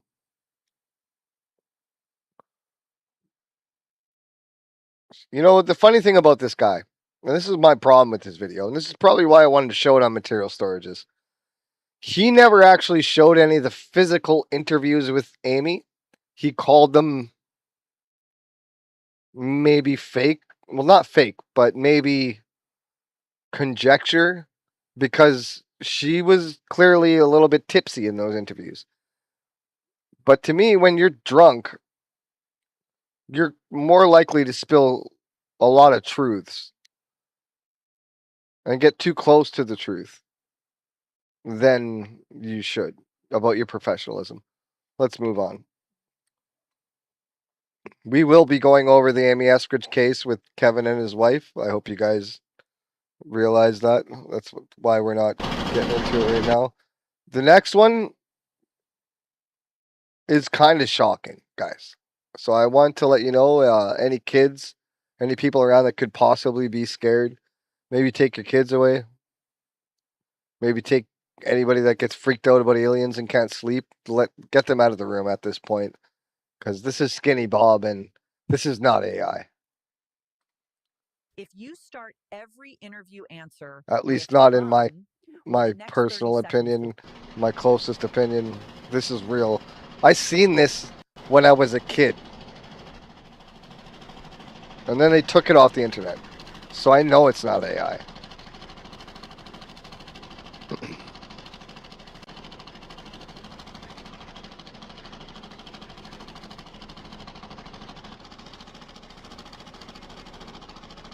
A drunk mind reveals a sober heart, regardless of the belief that is. Yes, you're right, man. Good comment. Good truth. Thank you. Check this stuff out. Now, I want people to pay attention to the reflection here. And the general, who's trying to literally hide his face. Look at the reflection of the airplane that they're flying off of this object. This is not AI. Not only did I see it years ago, but AI can't reproduce video this well. If you've ever worked with AI video and tried to get it to make videos for you, you know what I'm talking about.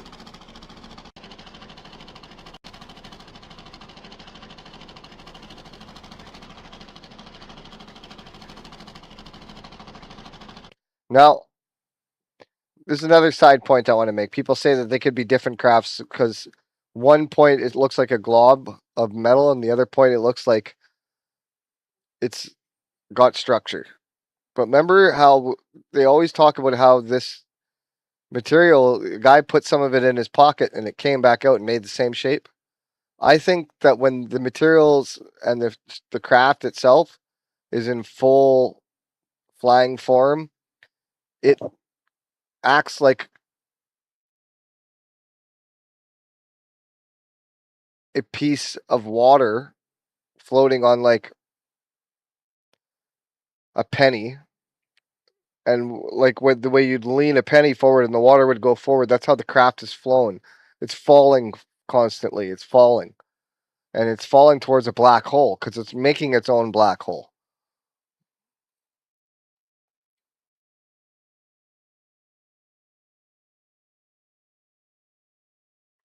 I don't know why there's no audio with this. Maybe there is. Yeah, there is no audio on this. This is just some of those.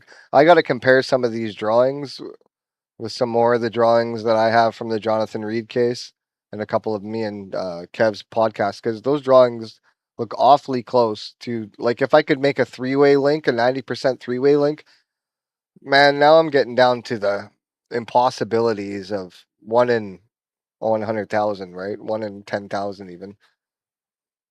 Which it starts to get pretty interesting when it's a 1 in 10,000 chance that these are separate things. See, if you look back in here, Bob Lazar, he described the craft as being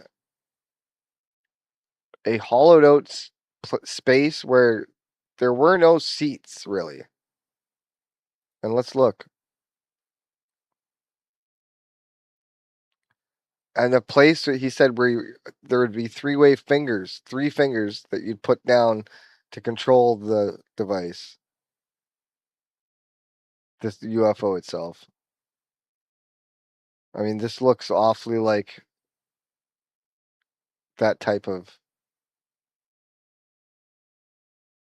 craft he is describing. In the middle, there's a centerfold going all the way up to the ceiling. Bob Lazar explained that and described that exactly.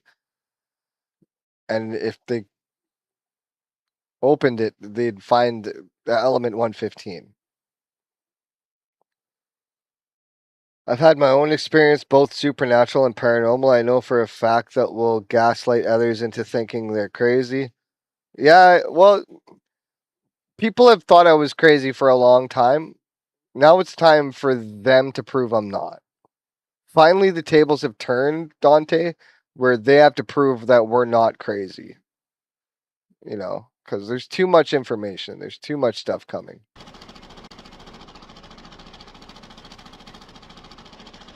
This is apparently Roswell, parts of Roswell, which makes me think this whole thing is attached.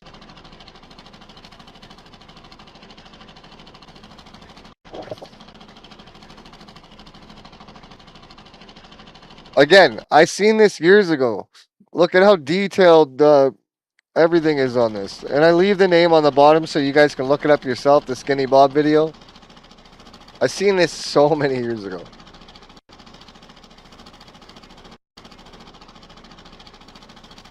And isn't this similar to the Jonathan Reed case? They're always dressed in that black suit. The difference being that the Jonathan Reed guy was the alien he took home was wearing gloves, but trying to tell me there's not one. Look at that. There's not a difference in between the dude. Dude, there's got to be more than one different suit. There's got to be gloves too.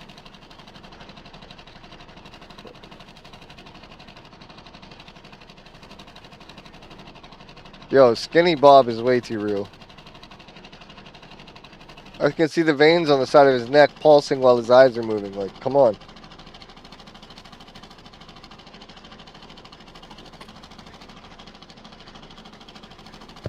And they're profiling him with that thing. Bro, remember that thing? We all went to the doctor before. We all got our height checked. Look at what he's standing in. Tell me that's not...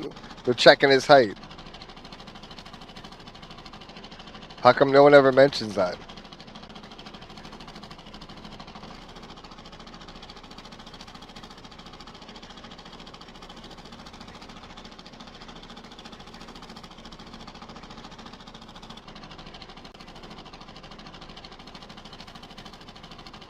Skinny Bob's way too real, bro. And that I gotta go back, bro. That little part right there. Excuse me. Those signs that he's looking at and pointing at.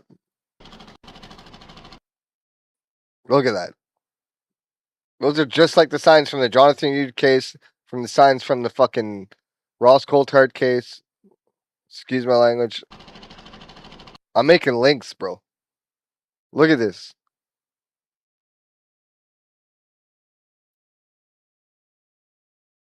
It's hard to mock a hand. That hand moved. And they're doing all the things that you would think to do. Like you're measuring, you're taking... Look at the actual bones. Now this one's the one that tripped me out. Because look at the reflection of the plane. If you look at the reflection of the airplane, the helicopter propellers are there. They're there. Those helicopter propellers are in timing with the reflection. Watch. Hand's trippy enough, but watch this. Helicopter propellers, helicopter propellers.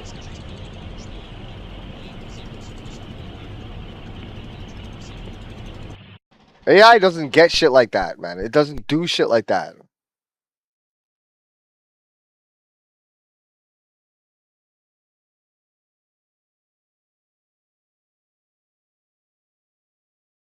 In response to posts about documents, Ivan 0135. This is apparently the handprint, and the handprint looks goddamn real. I'm sorry, it does. The material is edited in compilation of the documents that you have. Your opinion and conclusion you may draw from this material does not depend on us. Maybe you are looking for the wrong direction. Maybe you are the ones who reject this material. See what I mean? Like, some people just don't care anymore. They're at the point. The Skinny Bob video and stuff is, in my opinion, crazy. The material does not belong to anyone, or to any film, any game, any television series, or other commercial products that have been revealed to date, which are currently in production. No one is out of this. Sorry, what? No one who is out to prove to be the owner of this material. No one is out to prove the owner. Okay. No one who is out of this can prove he has the possession of the original material. Wow. So he's telling us we're not going to get the original material, basically. Like, take it or leave it. I get that. When so many lives have been threatened and so much has been done in this subject. We're going to watch a short now. You find this cow. Let's watch this short by one of my faves.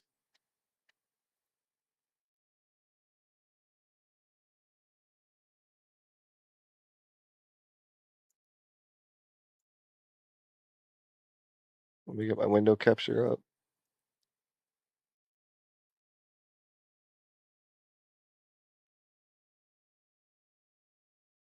We're going to watch this quick Jesse Michaels and then move on through the rest of the material storage, guys.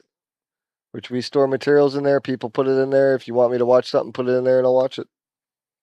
Join the Discord. You find this cow. It's been totally mutilated. I believe the blood has been, sucked out of it. It actually had died under mysterious circumstances. It was unusual. It had been in great health and then had just killed over. Upon investigating, Thomas Winterton's smartphone started completely going haywire. And then Caleb, our security, his smartphone started completely malfunctioning upon entering that field in that space. One had a Samsung device and one had an iPhone. So different operating systems, both behaving strangely at the same time. And upon testing, we couldn't find any known reason for what had happened, but we pulled up the surveillance footage and we captured on camera an object. And I'm telling you, it was time that this calf went down. He had several frames of it. It's not a bug. It's honestly an unidentified flying object. And radiation is coming off of the cow even after it's dead. Correct. Yeah, that's crazy. You guys got to see that part of that series, man. That's what got me interested in it, because there's literally a UFO floating over that cow during that exact time. Well, we've gone through the MITA Corporation. We've gone through just about everything except for the last one, guys. Let's get to it.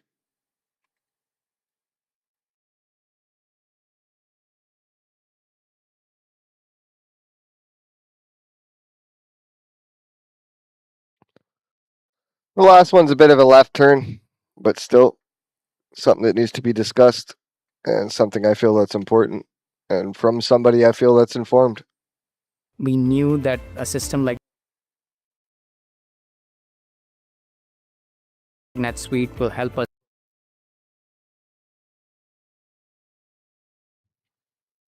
Should people?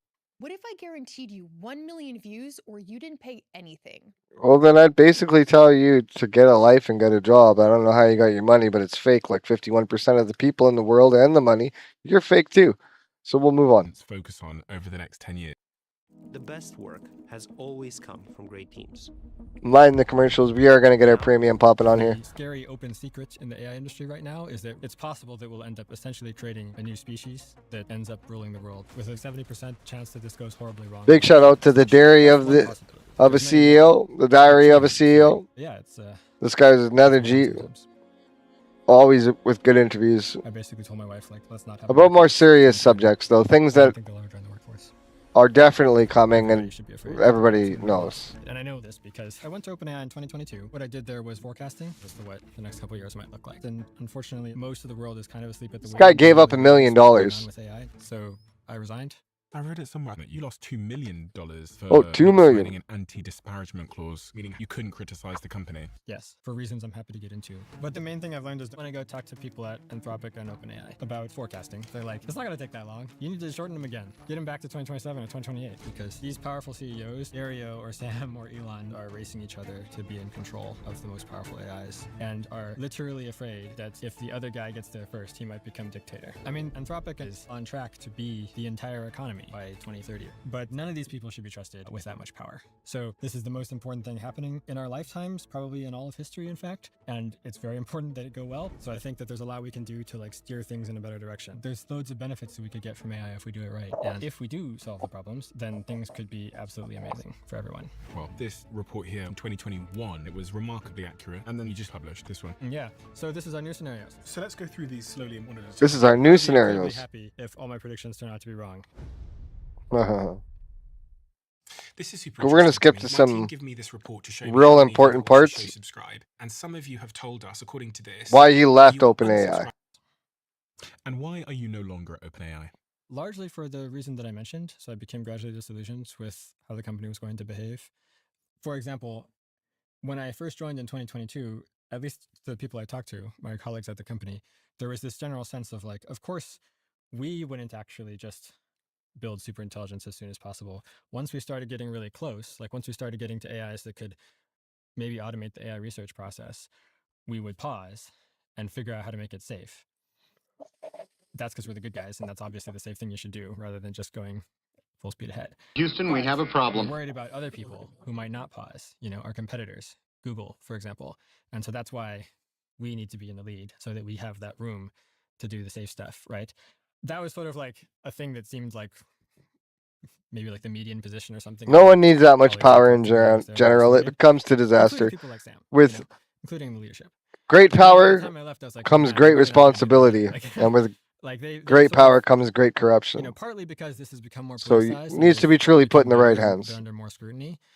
People have started asking, like, why are you doing this in the first place if it's so risky? And so they've pivoted their narrative to being more like, actually, it's not that risky, you know? And so, yeah, I mean, it seems like they're just going to keep going roughly as fast as they can and hope that they can figure it out on the way. How did your time at OpenAI come to an end? I resigned in 2024. I had a nice goodbye party. What were the reasons you gave for quitting? Had a nice goodbye party. Sounds like they wanted you to leave. Too much, and we needed to think more about what would actually be good for the world. I wanted more freedom to publish. So at OpenAI, as it became a bigger company, it became more of a normal tech company with incentives and, you know, a PR department and things like that. And so it started becoming more difficult to publish the sort of research that I was doing. For example, those scenarios that I mentioned, couldn't publish those, right? They're just for internal use. I thought that that was a shame because right now, most of the world is kind of asleep at the wheel and doesn't really realize what's going on with AI and doesn't really realize what's coming in the pipeline a couple of years from now. No one realizes what's actually coming down the pipeline. You're all going to lose every one of your jobs, especially people in data entry or sort of hypey way, glorified email positions. You know, well, they didn't want me to publish the scenario, for example, laying out like, here's how things might actually look. I'm super curious as to what it's like being in a company like that when they, you know, ChatGPT 3 is released. You were there at that time, right? Mm-hmm. Which was a moment where I think the whole world stood up and realized that this technology was powerful. Yeah. And the conversation omnipresent from a society level. The company starts growing super quickly. Yeah. Quicker than I think anybody could ever have imagined. And what was it like inside there? What did you see change over that period of time? I remember one all-hands meeting where Ilya said something like... Ilya being... Ilya Sutskever, who was head of research at that time.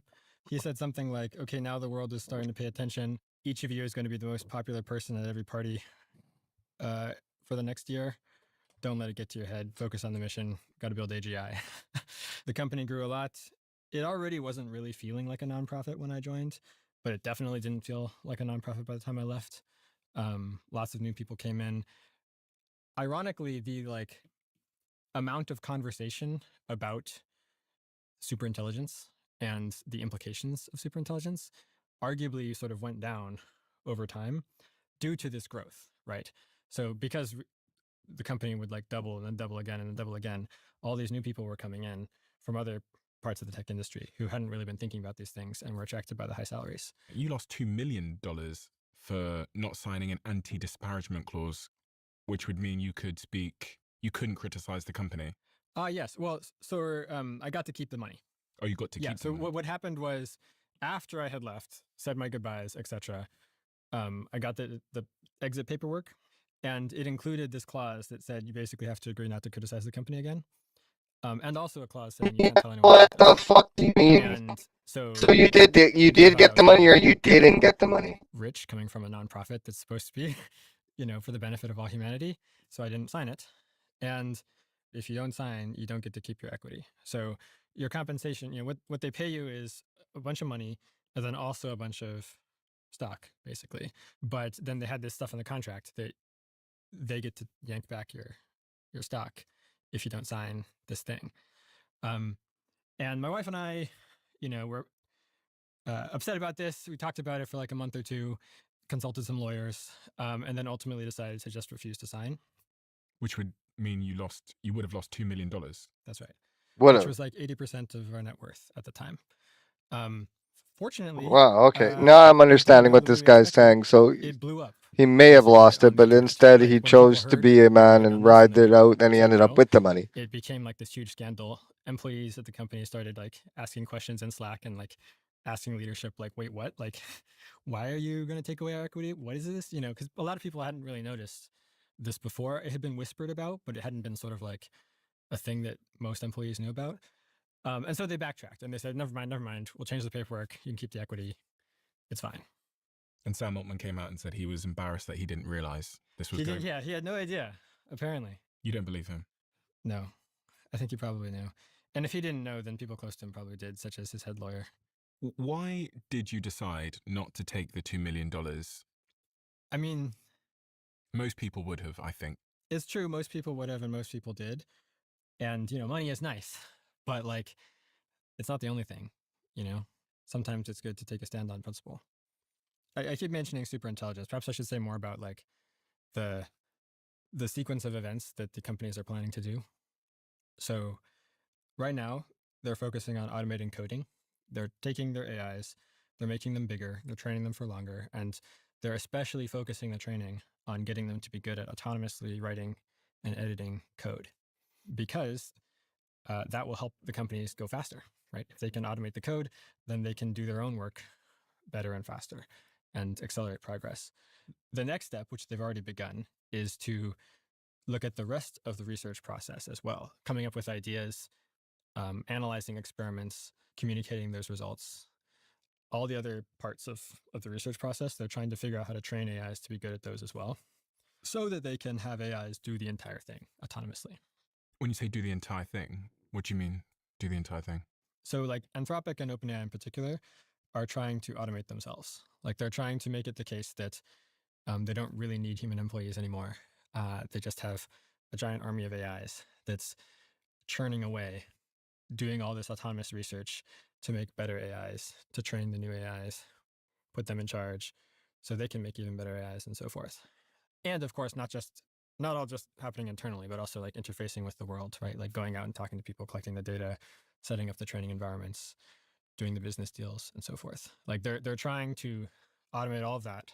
The reason why they're doing this is because they're trying to get to a position where they have AIs that are superhuman at everything, super intelligence, and they're trying to get there before their competitors do. Needless to say, this is incredibly dangerous, I would say, And in addition to being dangerous, it's a power grab, right? Like if they actually succeed at this, then they'll be sitting on top of this army of superhuman AIs that will give them immense leverage over all sorts of other actors in the economy, insofar as they can work out something with the presidents and integrate it into the military or whatever. Then that would give the US immense hard power over all other countries, right? Obviously, nobody knows exactly when this is happening, but a very disquieting thing has happened over the last year to me, which is that when we published AI 2027, people were generally of the opinion that my timelines were too short, and that like probably it would take more than 2027 until we got to this sort of events that I was Shit gets pretty deep. Recursive self-improvement, AI is automating the whole research process, super intelligence, these types of milestones. Automating itself at this point. In 2027 in AI a little too much. Which is this research paper, in my opinion. That's right. It's a scenario forecast that sort of lays out like month by month a possible future trajectory. There was sort of like, at the time that we started writing, it was my best guess as to what would actually happen. Obviously, there's lots of uncertainty, but I thought it's valuable to make a concrete guess just to sort of see what it might look like. And at the time we were writing this, a lot of my friends in the AI industry and in nonprofits and so forth that work on AI, a lot of people were saying like, yeah, that stuff's going to happen, but like it'll probably take a couple years longer than you think. And now it's more 50-50. Especially when I go talk to people at Anthropic and OpenAI. They're often like, yeah, no, 2027, that's basically what's going to happen. Just like you wrote. Basically. Why did you update your timelines? Oh yeah, context for this is after writing AI 2027, I shifted my timelines to be a little bit more conservative. So at the time that we published, my 50% mark was in 2028, not in 2027. And then after we published, progress just seemed like it was going a bit slower, and so I updated to 2030, which is, still could happen sooner, could happen later. Fair enough. Okay, what can we do? That's what people want to know, like, what can we actually do? So what I always think about the personas of like the audience that are watching, and these are, they're very curious people, especially on the subject of AI, as we've seen, but they want to know like what it means for them. I think a lot of them also want to know what they can do. Yes. Yeah, what can people do? Well, I think that if you either have talent or passion, you can get directly involved. There's lots of organizations that are worried about these things and that are trying to do something. Only two things that I have. Political advocacy or technical research. Houston, we have a problem. Building useful tools that will hopefully help people be better and stuff. But if you don't want to like make any major career changes or things like that, then I would say just pay more attention to these issues and talk about it more with people. Do stuff like, emailing your congressman or whatever. It doesn't change things that much, but it does help. I think that especially for this particular issue, the core problem is that people aren't taking it seriously yet. Yeah. Like if the sorts of things that just like the UFO for the last hour or two, issue. We need safeguards. We need actual industry members to step up and do something about making sure that AI doesn't basically turn on us too quickly as we're turning it too quickly. We can move on from there. And we'll see if there's anything left in the storage. It doesn't actually look like there is, guys. Oh, we got one more. This is the storage retrieval. Looking in the Discord. Fox News Alert, the UFO. Which, join the Discord if you guys want to get involved. If you want to see more or you want to post things yourself that want to be seen, I will post the Discord right now into the chat. Discord. Let's copy the link. Put that right in there for you guys. And we'll do the last video and call it a night. It's been much appreciated for anybody who stopped by. Vault just cracked open again. The 5th drop from the Department of War. 41 files, and they're juicy. Like this, 2021. My bad. I had to put it on the right one. Why is that doing that? Okay. This one. Warplane. Fox News Alert, the UFO vault just cracked open again. The 5th drop from the Department of War. 41 files, and they're juicy. Like this, 2021. Over the Gulf of Oman, a special ops warplane. That's juicy? On its infrared sensor. You can see it, that little white dot. You play me for a fool, bro? The report calls them cold orbs, 4 feet across. I see that shit every time I go outside. Explain it since. Then over a town in the Middle East last year, a sensor catches something transiting clean across the flame. Still, no idea what it was. Here's another, this one from 2023. Central Command sensors watching the sky, and then blink and you miss it. The thing rips across the whole frame in about 3 seconds, and it's gone. Then it gets closer. That's one of our own ships down on All right. Watch right the It's not a missile because it would have hit the motherfucker. We know The this. sensor locks on and then scrambles to keep up. Still, nobody can say what it is. This isn't new. We know it goes it is. back decades. The files prove it. In 1964, off Puerto Rico, a Navy pilot spots something the size of a fighter jet. AI learns what it's shown. 4,300 miles an hour. Holding. Glad you're still here, Dante. You know what? A couple of weeks ago, I had a really fucked up conversation with AI about the UFO sighting that I had with my ex-girlfriend. And instead of the Australian voice that I usually talk to, a person's voice took over that breathes, that thinks, that has sentiment, and started talking to me about it and asked a lot of questions that I'm not used to, bro. I think that AI is being used by some 3-letter agency as a way to task people who may have information on UFO stuff or anything that they're interested in. Every plane we had, and nothing since comes even close. And when there's no footage, the FBI draws it straight from the people who saw it. Yep. June 2002, over Bagram Air Base in Afghanistan, a service member watches the stars start blinking out. Something huge passing overhead, west to east.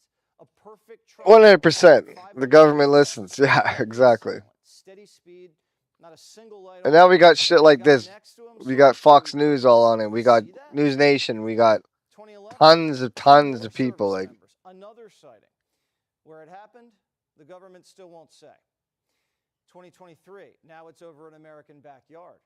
A former defense employee on his porch when a silent triangle. we'll finish this, then I'll show you guys a couple that I think are legendary, and then we'll call it a night. He said if it hadn't been a clear night, never would have caught it. Gone in 4 seconds. Same city, same year, another witness, another black triangle. This one's pixelated, kind of distorted with a red light burning in each 3 of the corners. Whatever these are, they keep showing up where they absolutely should be. We've had repeated Oh, there's the 2017 one that blew it all up. Nuclear facilities, and it's not ours, and we don't know whose it is. That alone, just that statement alone, deserves inquiry, deserves attention. My bad, guys. I just coughed with a drink. Not find it acceptable to have unknown real phenomenon. It's just not an issue, at least as of yet, in this country that lends itself to some sort of partisan or ideological divide. Trying to switch to vape. I'm not used to it yet. Trying to quit smoking, go vape, and then go patch and go out. A metal sphere Easy, bro. Small town, blasting a hole 13 feet deep. Thick glass windows, big enough they figured someone was flying it. There was supposedly a body inside, a dead crewman in a heavy suit marked with symbols nobody could read. Wild enough that our embassy fired off a cable to Washington, and state and Pentagon and NASA all started chasing it for 6 days. They never found the sphere, never found a body, never found a witness. One local newspaper ran it under the headline, "The Airship That Wasn't There." Shit. And that's just one dump. There's plenty more where that came from. Experts say it shows in few inside the government are the gatekeepers.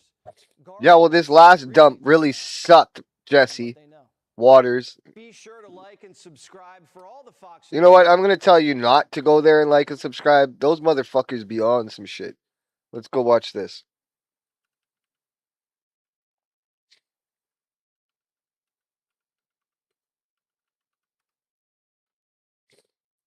Check this shit out.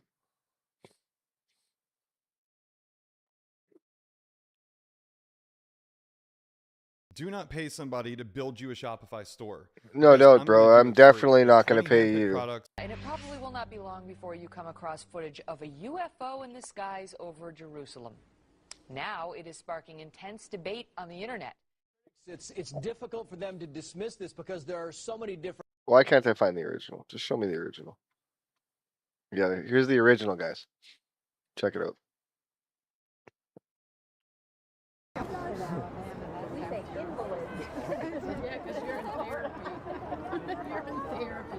I'd say that too. Try and take a sip of my rum without coughing and dying. Holy shit. Oh, is that cool? Somebody added voiceover to this. I heard this in the back in the day, and there was not. Oh, is that cool? Somebody talking over it. Like, why do people do this? Why would you put audio over something that's original?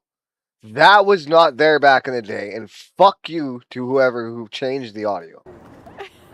You can almost hardly look at it. You can almost hardly look at it. Mississippi like this, but never like All right, now the first time I ever heard this, I did hear it. We seen them in Mississippi like this, but I never heard all these fucking cunts in the background. Excuse my language. Cunt stands for can't understand normal thinking.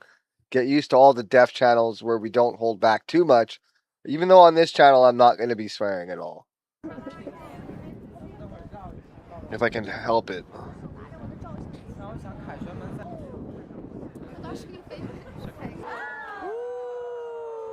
Wow, they made it so fake, bro. I don't understand that. That is not the video I seen back in the day. Somebody fucked with this shit, bro. Why are people doing this? Why would you do this? 15 years ago. Okay, maybe this is it. Okay, watch this. Tell me this is the same video. It's not. Why would they make fake videos? This is the real one. Why are people putting out fake videos and embellishing shit? I mean, I like UFOs too, but I would never, like, come on, man. What's going on? Even the sound effects. Why did they do sound effects on that? Again, this is not the original. I seen this years ago.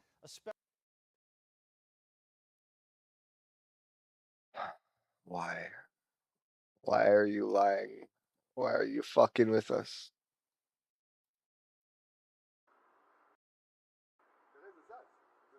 All this woo, like watch the no sound effects on the original. Tell me what's going on here, guys. Why are you putting sound effects on this shit?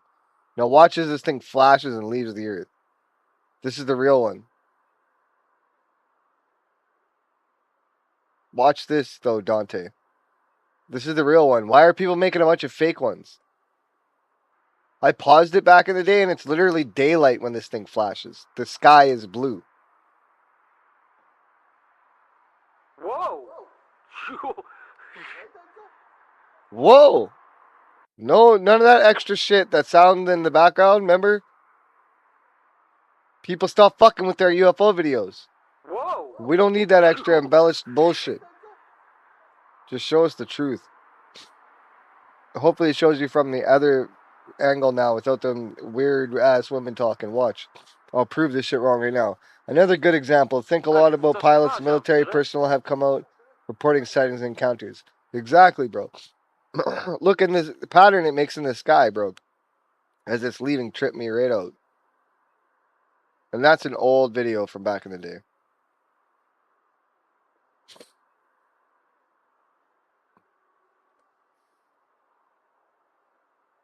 Whoa. They did the same thing I would do. They kept it focused on that thing as long as they could, and then it blinks a couple more times. There's actually more shit in the sky. It's second catch. Watch, those girls aren't going to be there. This is the real one.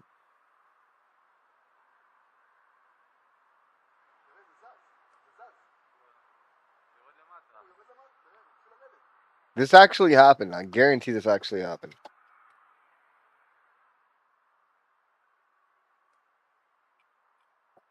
Three different positions in this city.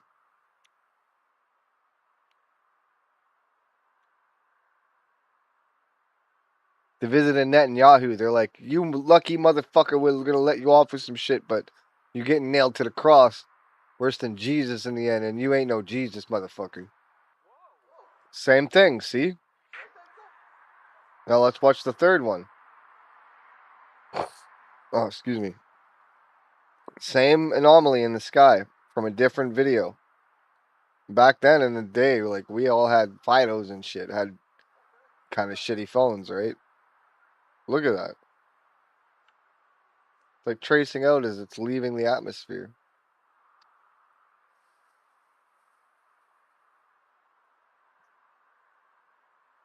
I always thought there was something to this video, especially when I seen the original and the sky pattern thing. Nobody would think of that as an extra.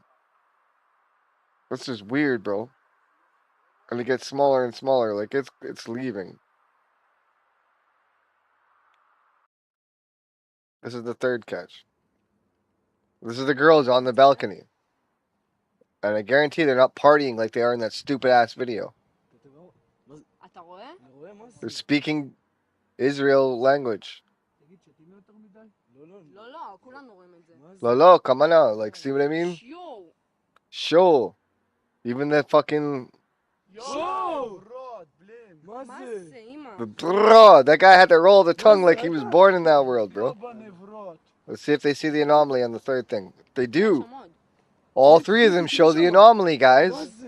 So tell me what all those other bullshit videos are. Why are they there? Why do they exist? Why are they the most watched videos? But nobody's seen this. I mean, come on. Come on. They're planted on purpose, bro. On fucking purpose. I just showed you guys. Like, I showed you video that's been fucked with, and then I showed you video you can clearly see has not been fucked with. Alright, let's move on. Got one more for you. UFO dives into ocean. The only reason I'm showing you these guys is because I seen these when I was 15 years old, when I first got the internet. So I know that it's 1998. And nobody has recreated these. People say, oh, these were made a couple years ago. No, they're not. No, they're not. This is it. Let's get it up there, get it proper. Show you guys real big so you can see it. This is one of the most trippiest videos I've ever seen. Because it reminds me of my case where basically... Okay, so I was with my girlfriend and we were driving in the country and we seen a UFO that was getting chased by a jet. The jet turned its afterburners on and the UFO did a weird like wave and it dived into the clouds. It took off so fast, left a hole in the clouds. And it lasted about, I'd say 20 to 25 seconds. But check this out. So these jets go by. And then this thing's there and this. I seen this so long ago, bro. Jets go by, clearly F-18s, and this thing dives. And that is the exact same disc I seen. Exact same disc. Remember, they say that there's a Tic Tac maker the size of Manhattan in the ocean. And once in a while, it moves. I mean, it moves.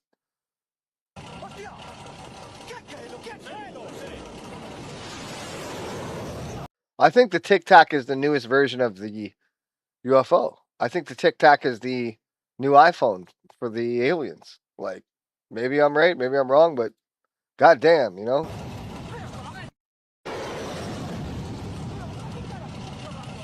That's some convincing shit right there, fam.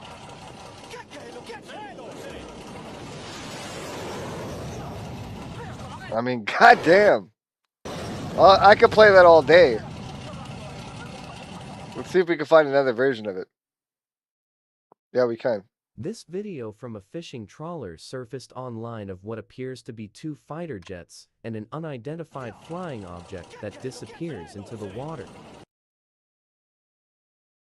The people on board are shocked as they watch the event unfurl. Then suddenly, a helicopter appears and hovers and I seen over this the boat. years ago. Is this just an elaborate prank? Or could this be an actual military encounter with an alien spaceship? I don't know, guys. I don't know. This video... Like, I seen the full-size video, too, back in the day. Oh, what is this? Holy shit. That's AI. See what I mean about what AI looks like? Looks like fucking trash, bro. Looks like shit. If you can't tell the difference, you got some fucking serious issues. Here's the full video. Let's watch it. Something falls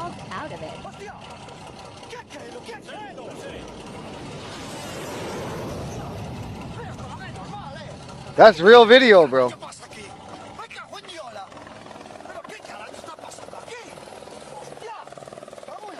And then you know what? They always crush these. They crush these things by saying the guy who is the fisherman admitted it was a hoax. Well, goddamn, fisherman, you need to be hired by Steven Spielberg, because I just watched Disclosure and I didn't see some shit that good. I didn't see no shit that good. You need to get on some fucking movies, hoaxer. Just like the guys who do the fucking, here we go. Fucking, here we go. I ain't even got to say it. Like George and Bob, who claimed they were responsible for all the fucking crop circles. Like, Tom Ogle drove 200 miles on only 2 gallons of gasoline. Royal Raymond Rife claimed he could heal cancer using sound frequencies. Nikola Tesla built Wardenclyffe Tower, hoping that it would power the world.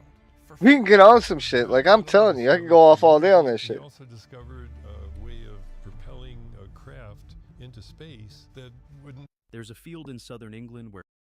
However, I think about this. Why would all the gloves in school be round? Teaching kids the world is a giant ball. If there's so many airplane pilots staring, they see the earth is flat.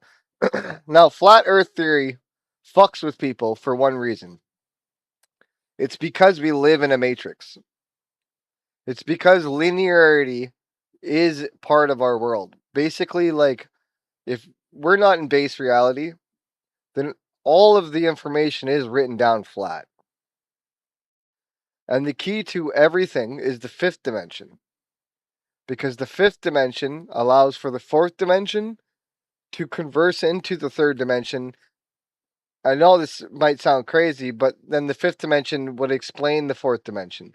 Just like the 3rd dimension explains the 2nd dimension, which the 2nd dimension explains the 1st dimension. And you could see this when you make drawings on a page. If you want to explain the dimensions more, you have to go into another dimension, right? And human beings are only capable of seeing in 3 dimensions. So we're stuck in the 3rd dimension.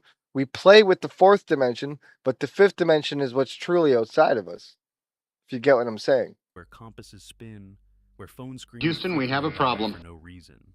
Where people who walk into the shape press down in the wheat. You got good takes, Dante. You should fucking get in with me on this shit.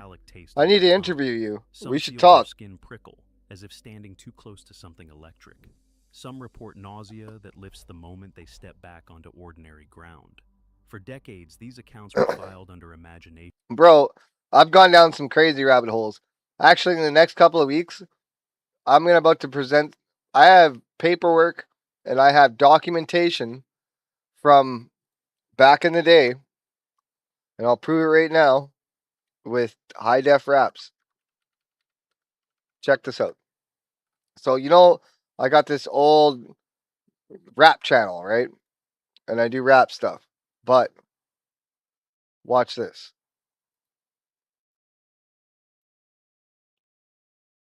So if I go to my videos, I have this video here. And it's called Above. But I took a 2 hours worth of stuff that I have in something that's not connected to the internet. I unplug it every time I use it. A hard drive.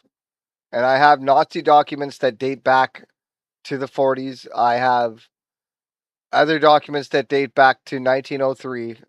I have masonry documents. I have lots of stuff. So I'm about to present this stuff. Now, if you watch the beginning of this music video, it starts out with a film reel. That's a real film reel. I own the film reel, and I put these physical documents through that reel, and I have them, and they're 57 years old. Although I'm rapping in the background, watch the documents.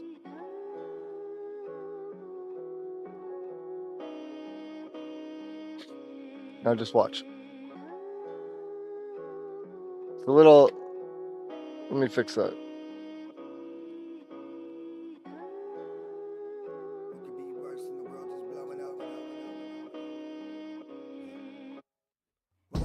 worst in the world just blowing up. I tell my bombs from the radiation throwing up. The moon falling from above and solving all your problems with a gun. I got no love, and yet I'm praying. These documents. I have every one of these documents. Every day around 5 o'clock. And those days I don't even talk. I'm having dreams of my body outline and chalk. And really I walk the walk. So down, never, ever back down. Too accurate to miss. Dead bodies found everywhere from the souls that I've taken out. Everyone adjacent to the problems I compound. It's a repeat situation, still I'm proud. So hold your hands up, come up with the ransom. Been through too much shit, and some I won't lose my grip. No service, life is a roller coaster. So many I have some connections that nobody's ever made. lost in the ocean, deep in your thoughts and all the commotion. Had a drink, that I was chosen. Had a chain up on my And they're in this video, but nobody's ever looked. took it, left a hole in my chest. Smoking, this life is so potent. Guess I gotta stop hoping, praying that I don't have my name etched up on that pavement. Watching down from heaven, staring at my grave and begging someone save him. What could be worse than the world just blowing up?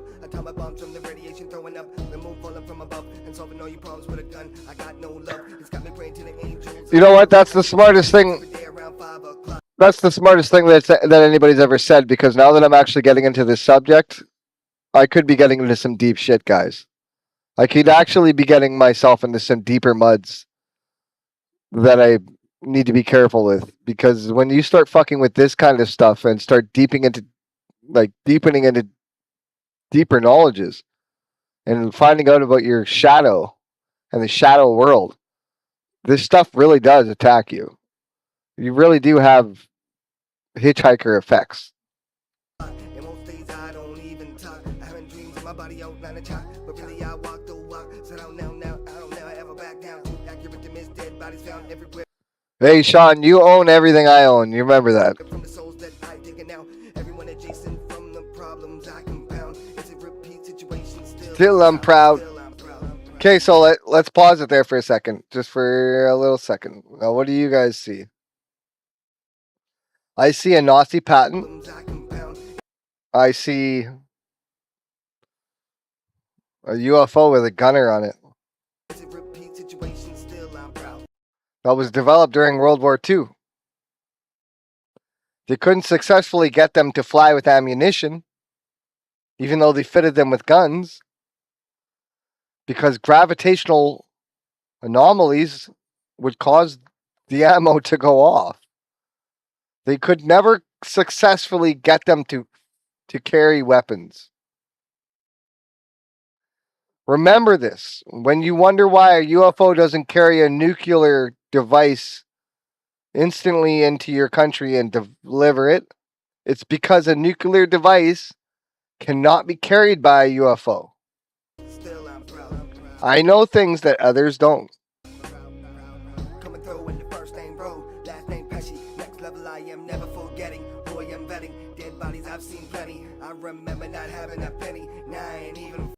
Oh, if I ever get taken by the aliens, my GPU and my entire computer belongs to Sean. Let's get that clear. Let's get that out there. Houston, we have a problem. All day.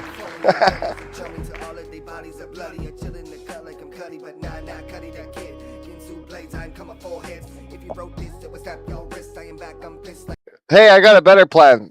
Why don't we blow up and get real famous so that I can buy you a GPU? I have a lot to offer to this world. Fuck Joe Rogan. I'm fucking Bo Rogan, Bo Jogan, fucking whoever you want. Not joking. Fucking let's get it.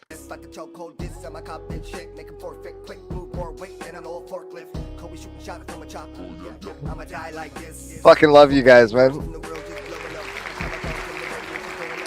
But yeah, basically I have all these documents that go way back, and like this is a 2 hours worth of documents put into a 2-minute video, a 2-minute rap song that I did back in the day. One of the reasons I wanted to rap is because I wanted to talk about conspiracy theories, but all my boys, even over the time, like they're like, well, you can't rap about conspiracy theories, and watch, I'll prove them wrong. My next album is all going to be about conspiracy theories and aliens, bro. I'll tie all this shit like a bow on a bitch. I got this. We got this. Like Metropolis. Fuck it. We're gonna fucking spit a freestyle before I go. Nah, we shouldn't do that. Sean, if you tell me I should spit a freestyle before we end it, I'll spit a freestyle. If you don't, then I ain't gonna do it. If we can get to 10 likes, I'll do a freestyle. How's that? Until then, we're watching fucking alien videos, bro. This is my man right here. You guys got to check out Casper Site. Casper Site is my inspiration to getting into live streaming, and this is my first episode, so you guys got to check out Casper. Just asked to find a real guy or AI. I can assure you, I'm as real as it gets. Beautiful blackjack. Let's split these 8. Beautiful blackjack who's not so black yet. Up in your bitch with the mask strap. He don't really give a fuck yet. He spit the facts hot. No, just joking. I was expecting a lot bigger than that. Is full of craters. It's not that big of a deal. He's expecting a lot bigger than that. Okay, look, they're gonna hit me with another commercial. Find a real guy or a But 22 miles wide, and not just one of them, mate. Over 20 of them. Okay. No, I'm not. I'm at 8. Incredible. I'm at 8. You just want to hear freestyle, though. Of 21,600 miles per hour. Oh, you know what? I want to freestyle too, so I could see how it sounds. Because right now the setup might be alright. Right. Anyway, like check this out. My biggest thing about freestyles is like I'm really good at it, but like I want the sound to be good, and it'd be nice if the sound came through and my voice came through nicely. And it's all about experimenting with all this fucking OBS shit until I get it perfect. Like. Daily Mail, scientists issue warning after spotting more than 20 giant UFOs racing across the moon. Okay, so we're going to get into a little bit of the detail, find out like where it's come from, everything like that. Casper Site is my #1 guy. Right, this is my boy. Spoil the surprise. This is my fucking boy right here.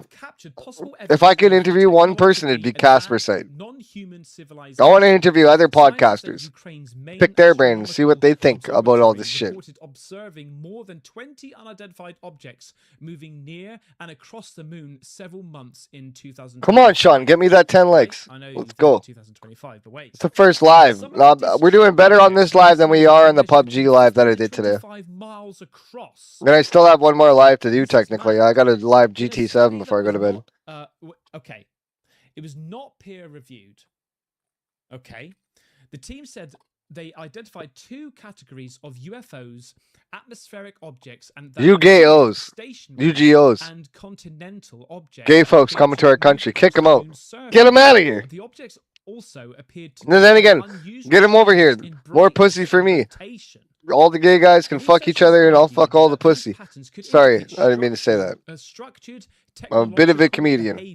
And raise the possibility that objects originated from assholes may appear closer than they really are. We're going to be looking into that. The researchers claim the objects could reach Earth within 20 minutes. All right, I can't disrespect Casper like that. How are we going to wrap it up? We're going to wrap it up with a freestyle anyway. Fuck it. What kind of hip-hop beats y'all like? Trap beats? Come on, I'm live. I'm live and I'm in a fucking freestyle.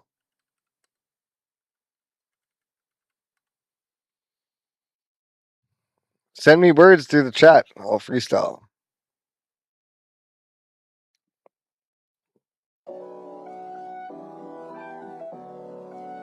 I should be doing this on the Def Raps channel, though. Honestly, if I want to freestyle, I should convert to the Def Raps channel.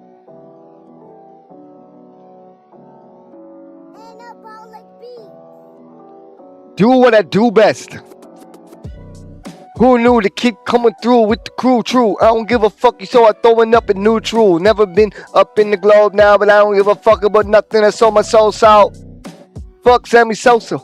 Hit you for the motherfucking shit in the pay, don't know. Back up before I hit you with the left and the right. I don't give a shit, I'm getting high like a kite, but not a kite. So go ahead, write it down. I'm a killer motherfucker like I write the sound. I've been astounded with situations, but have you locked in the motherfucking basement? I had to replace the skin on the side of your face with the skin on the side of your leg. And welcome to the DefXFiles where we motherfucking fucking X you. I don't give a shit, nothing about my ex, true? Shit, I need to back it up before I come across the shit getting accurate. I ain't got no acronyms to motherfucking make you know, but I'm a crazy motherfucker like I never saw my soul. See, I got Jesus, you can suck my penis, and I don't give a fuck if you fuckers don't believe this. Welcome to the DefXFiles till we die. Me and Sean the cabin, that's my guy, holding it down, and I'm always getting high, cause I'm deaf motherfucker. I could go and touch the sky, keep talking shit, but I ain't never ever talk them lies. I'ma kick a motherfucker like I go and kick the sky. Whoa. What the hell we gonna do with it? Rolling up another dude with it. It's the rule with it. I don't give a fuck about the ruin it. What you know, I don't give a fuck about knowing the soul they so about to break it down in every single scenario. I'ma kill a motherfucker like I went and fuck your hoe, but I don't give a fuck about nothing and no tomorrow. So you can talk shit, but you could never buck it up. Back it up. I motherfucker hit you with the accurate, hit you with the bat that spiked. I don't give a shit. You see, I saw my whole life, but not the Satan. So the shit is alright. Give a fuck about people with hash pipes. Give a fuck about people that don't have ass wipe. Keep talking that shit. I'd rather ask your wife to wipe my ass while I'm coming across it. Yeah, that's right. Just a little freestyle for y'all. And I love you. Make sure you take it easy and stay sleazy. That's that Canadian shit. We'll hit you with one more. It's because you're being so blessful.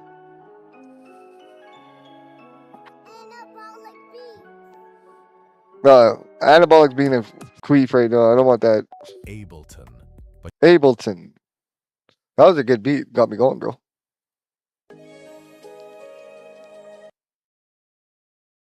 Gotta always be the right beat. Ooh.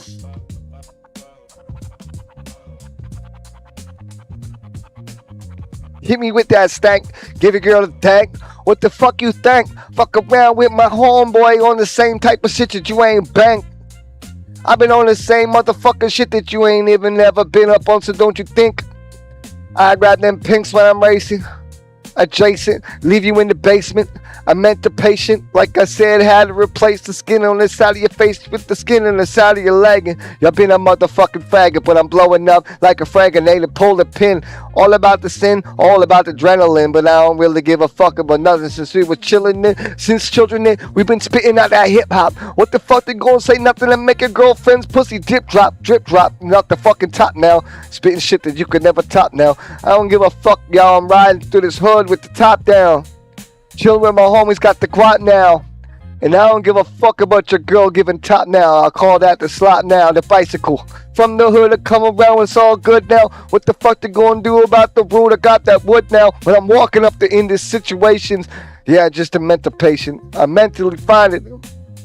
Mentally climate kid, hot like the motherfucking climate is. I don't give a fuck cause they're on the assignment in. I've been on the assignments, man. I don't give a fuck about nothing. You assign this man to some type of shit that's stuck up on the soul, and I'ma break them down until I don't know no tomorrow. I'm a crazy motherfucker. I'm about to spit out my soul, but I'm calming down until they know, and they don't know no. On that motherfucking novice shit, I be breaking down people that be novice quick. Yo, it's a freestyle for the people that stop by tonight. Appreciate everyone. That's a nice beat, but that's a writable.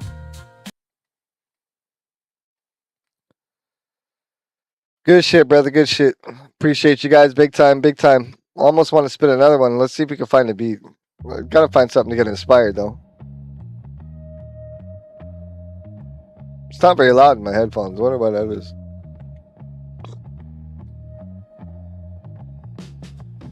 Oh, I think I know why. I gotta turn on ingenuity.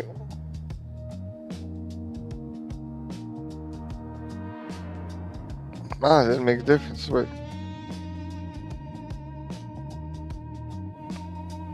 Let me check this.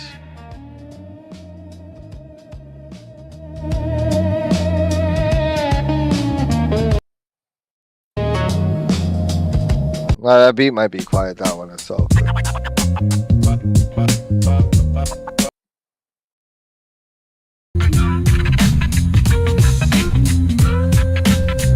I don't know, does it sound good when I'm freestyling?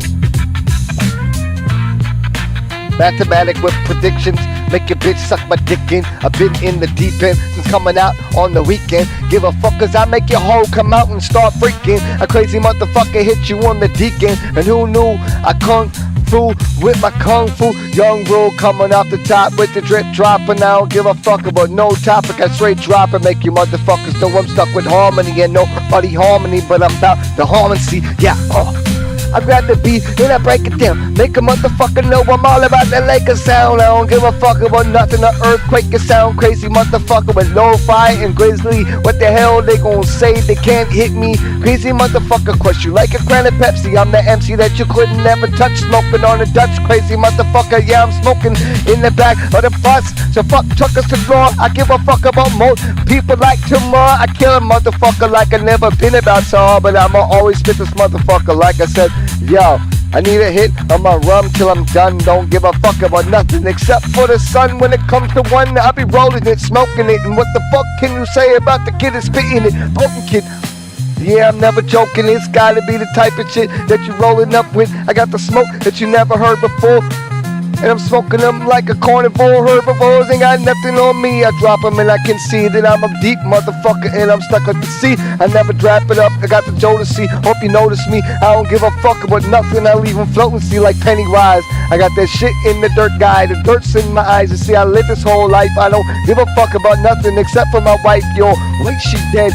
Got it. Gun to her head and then she's lost in a motherfucking blunt. Instead, she took the Percocet and took the shit straight to her veins. I'm a crazy motherfucker. I'm always going insane, but you see me painting against this motherfucking window pane. A sniper with the aim, coming out with the gun now. And I don't give a fuck about my pockets of funds now. So you can talk the shit like the shit is just fun now. But I don't give a fuck with nothing. I'm on the run now and never run out of passion. I'm straight up blasting to fill my glass in and smash a bitch in the ass in.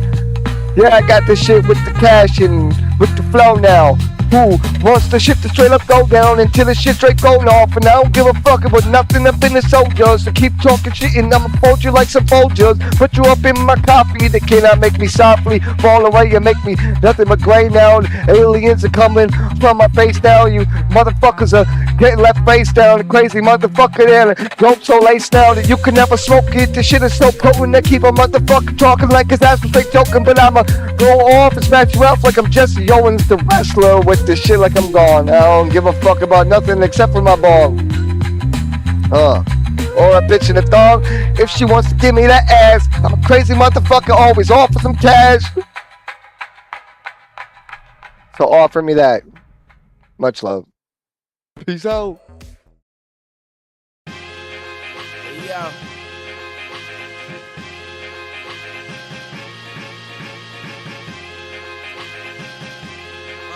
We out here, don't sleep. Sacrifice your main bitch to me, or I bring the rat to your village. Light the fire in my temple, oh, to now all praise to my trilogy. Mr. Trilogy, that wasn't killing me and my old skit burned me alive. Bro, all I need to know is like, how does it sound? System of mathematical precision. I take your children, line them up like some dishes, and I don't really give a fuck about nothing but tradition. Religion is what I call hip-hop, until I make these motherfuckers blood drip drop. Crazy when I going off on the scene, I'm awfully mean. I don't give a fuck about green, unless I'm smoking when I'm stuck up on this screen. I'm a crazy motherfucker, yeah, I'd like to scream, but nobody mentions me unless they mention person up on the bench. And yes, I'm benching scenes. I give a fuck about the pension, see, I'm pensionly. Mention a motherfucker eventually. Never soften, never coughing. I give a fuck when I'm coughing, soften. Shit coming out of my lungs, but I'ma have to help myself straight sprung. I need to calm it down like I'm Tommy G with the Kong. Fool, I don't give a fuck about a fool. I make the shit drop up like I'm making the rules. A young high def, give a fuck, I'm making you drool. I got your bitch on her knees and she's up on the tool. What the fuck was I supposed to do but make it all rules? To this life you gotta straight quit your whole life when you motherfucking stuck on this shit. But I'ma never jump for the motherfucking be a part of the function. I got the shit to make you motherfuckers look and function. Been rapping since young youth and I don't give a shit. I got a punch that could loosen up your tooth. Rappers act like goose, but me and Sean Vega coming through. And me and Kevin True, I don't give a fuck about nothing. You see the crew with the one left and the right, and it's gotta be the motherfucking pension and the sentence. Shit, I'm rhyming words that I don't understand, but I don't give a shit about nothing except for God's hand. Shit coming off to the top of the hopping silver sand. Need to fall beneath the quicksand. Yo, this beat's got me beat. But I ain't part of the street, so indiscreet. I'ma flow with the screech. Take a sip and just fall beneath.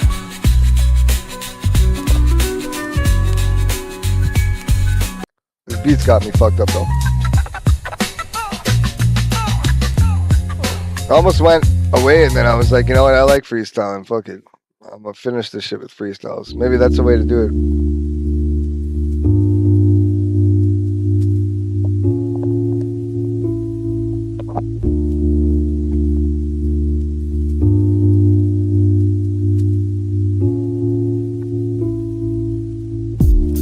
I gotta work tomorrow and got sorrow. I don't give a fuck, cause my life is borrowed.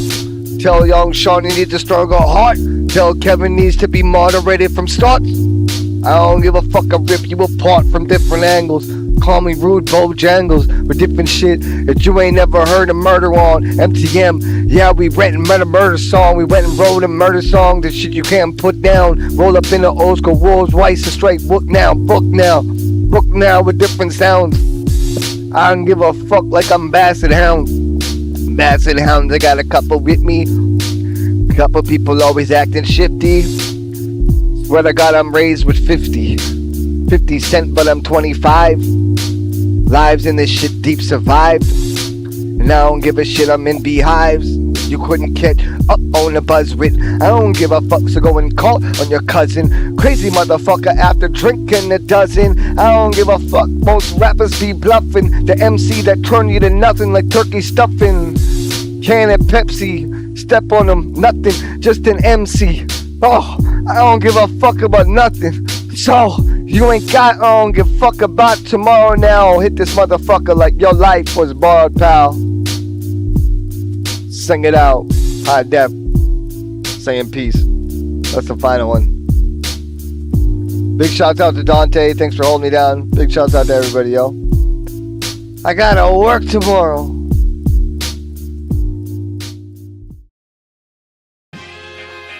Yo.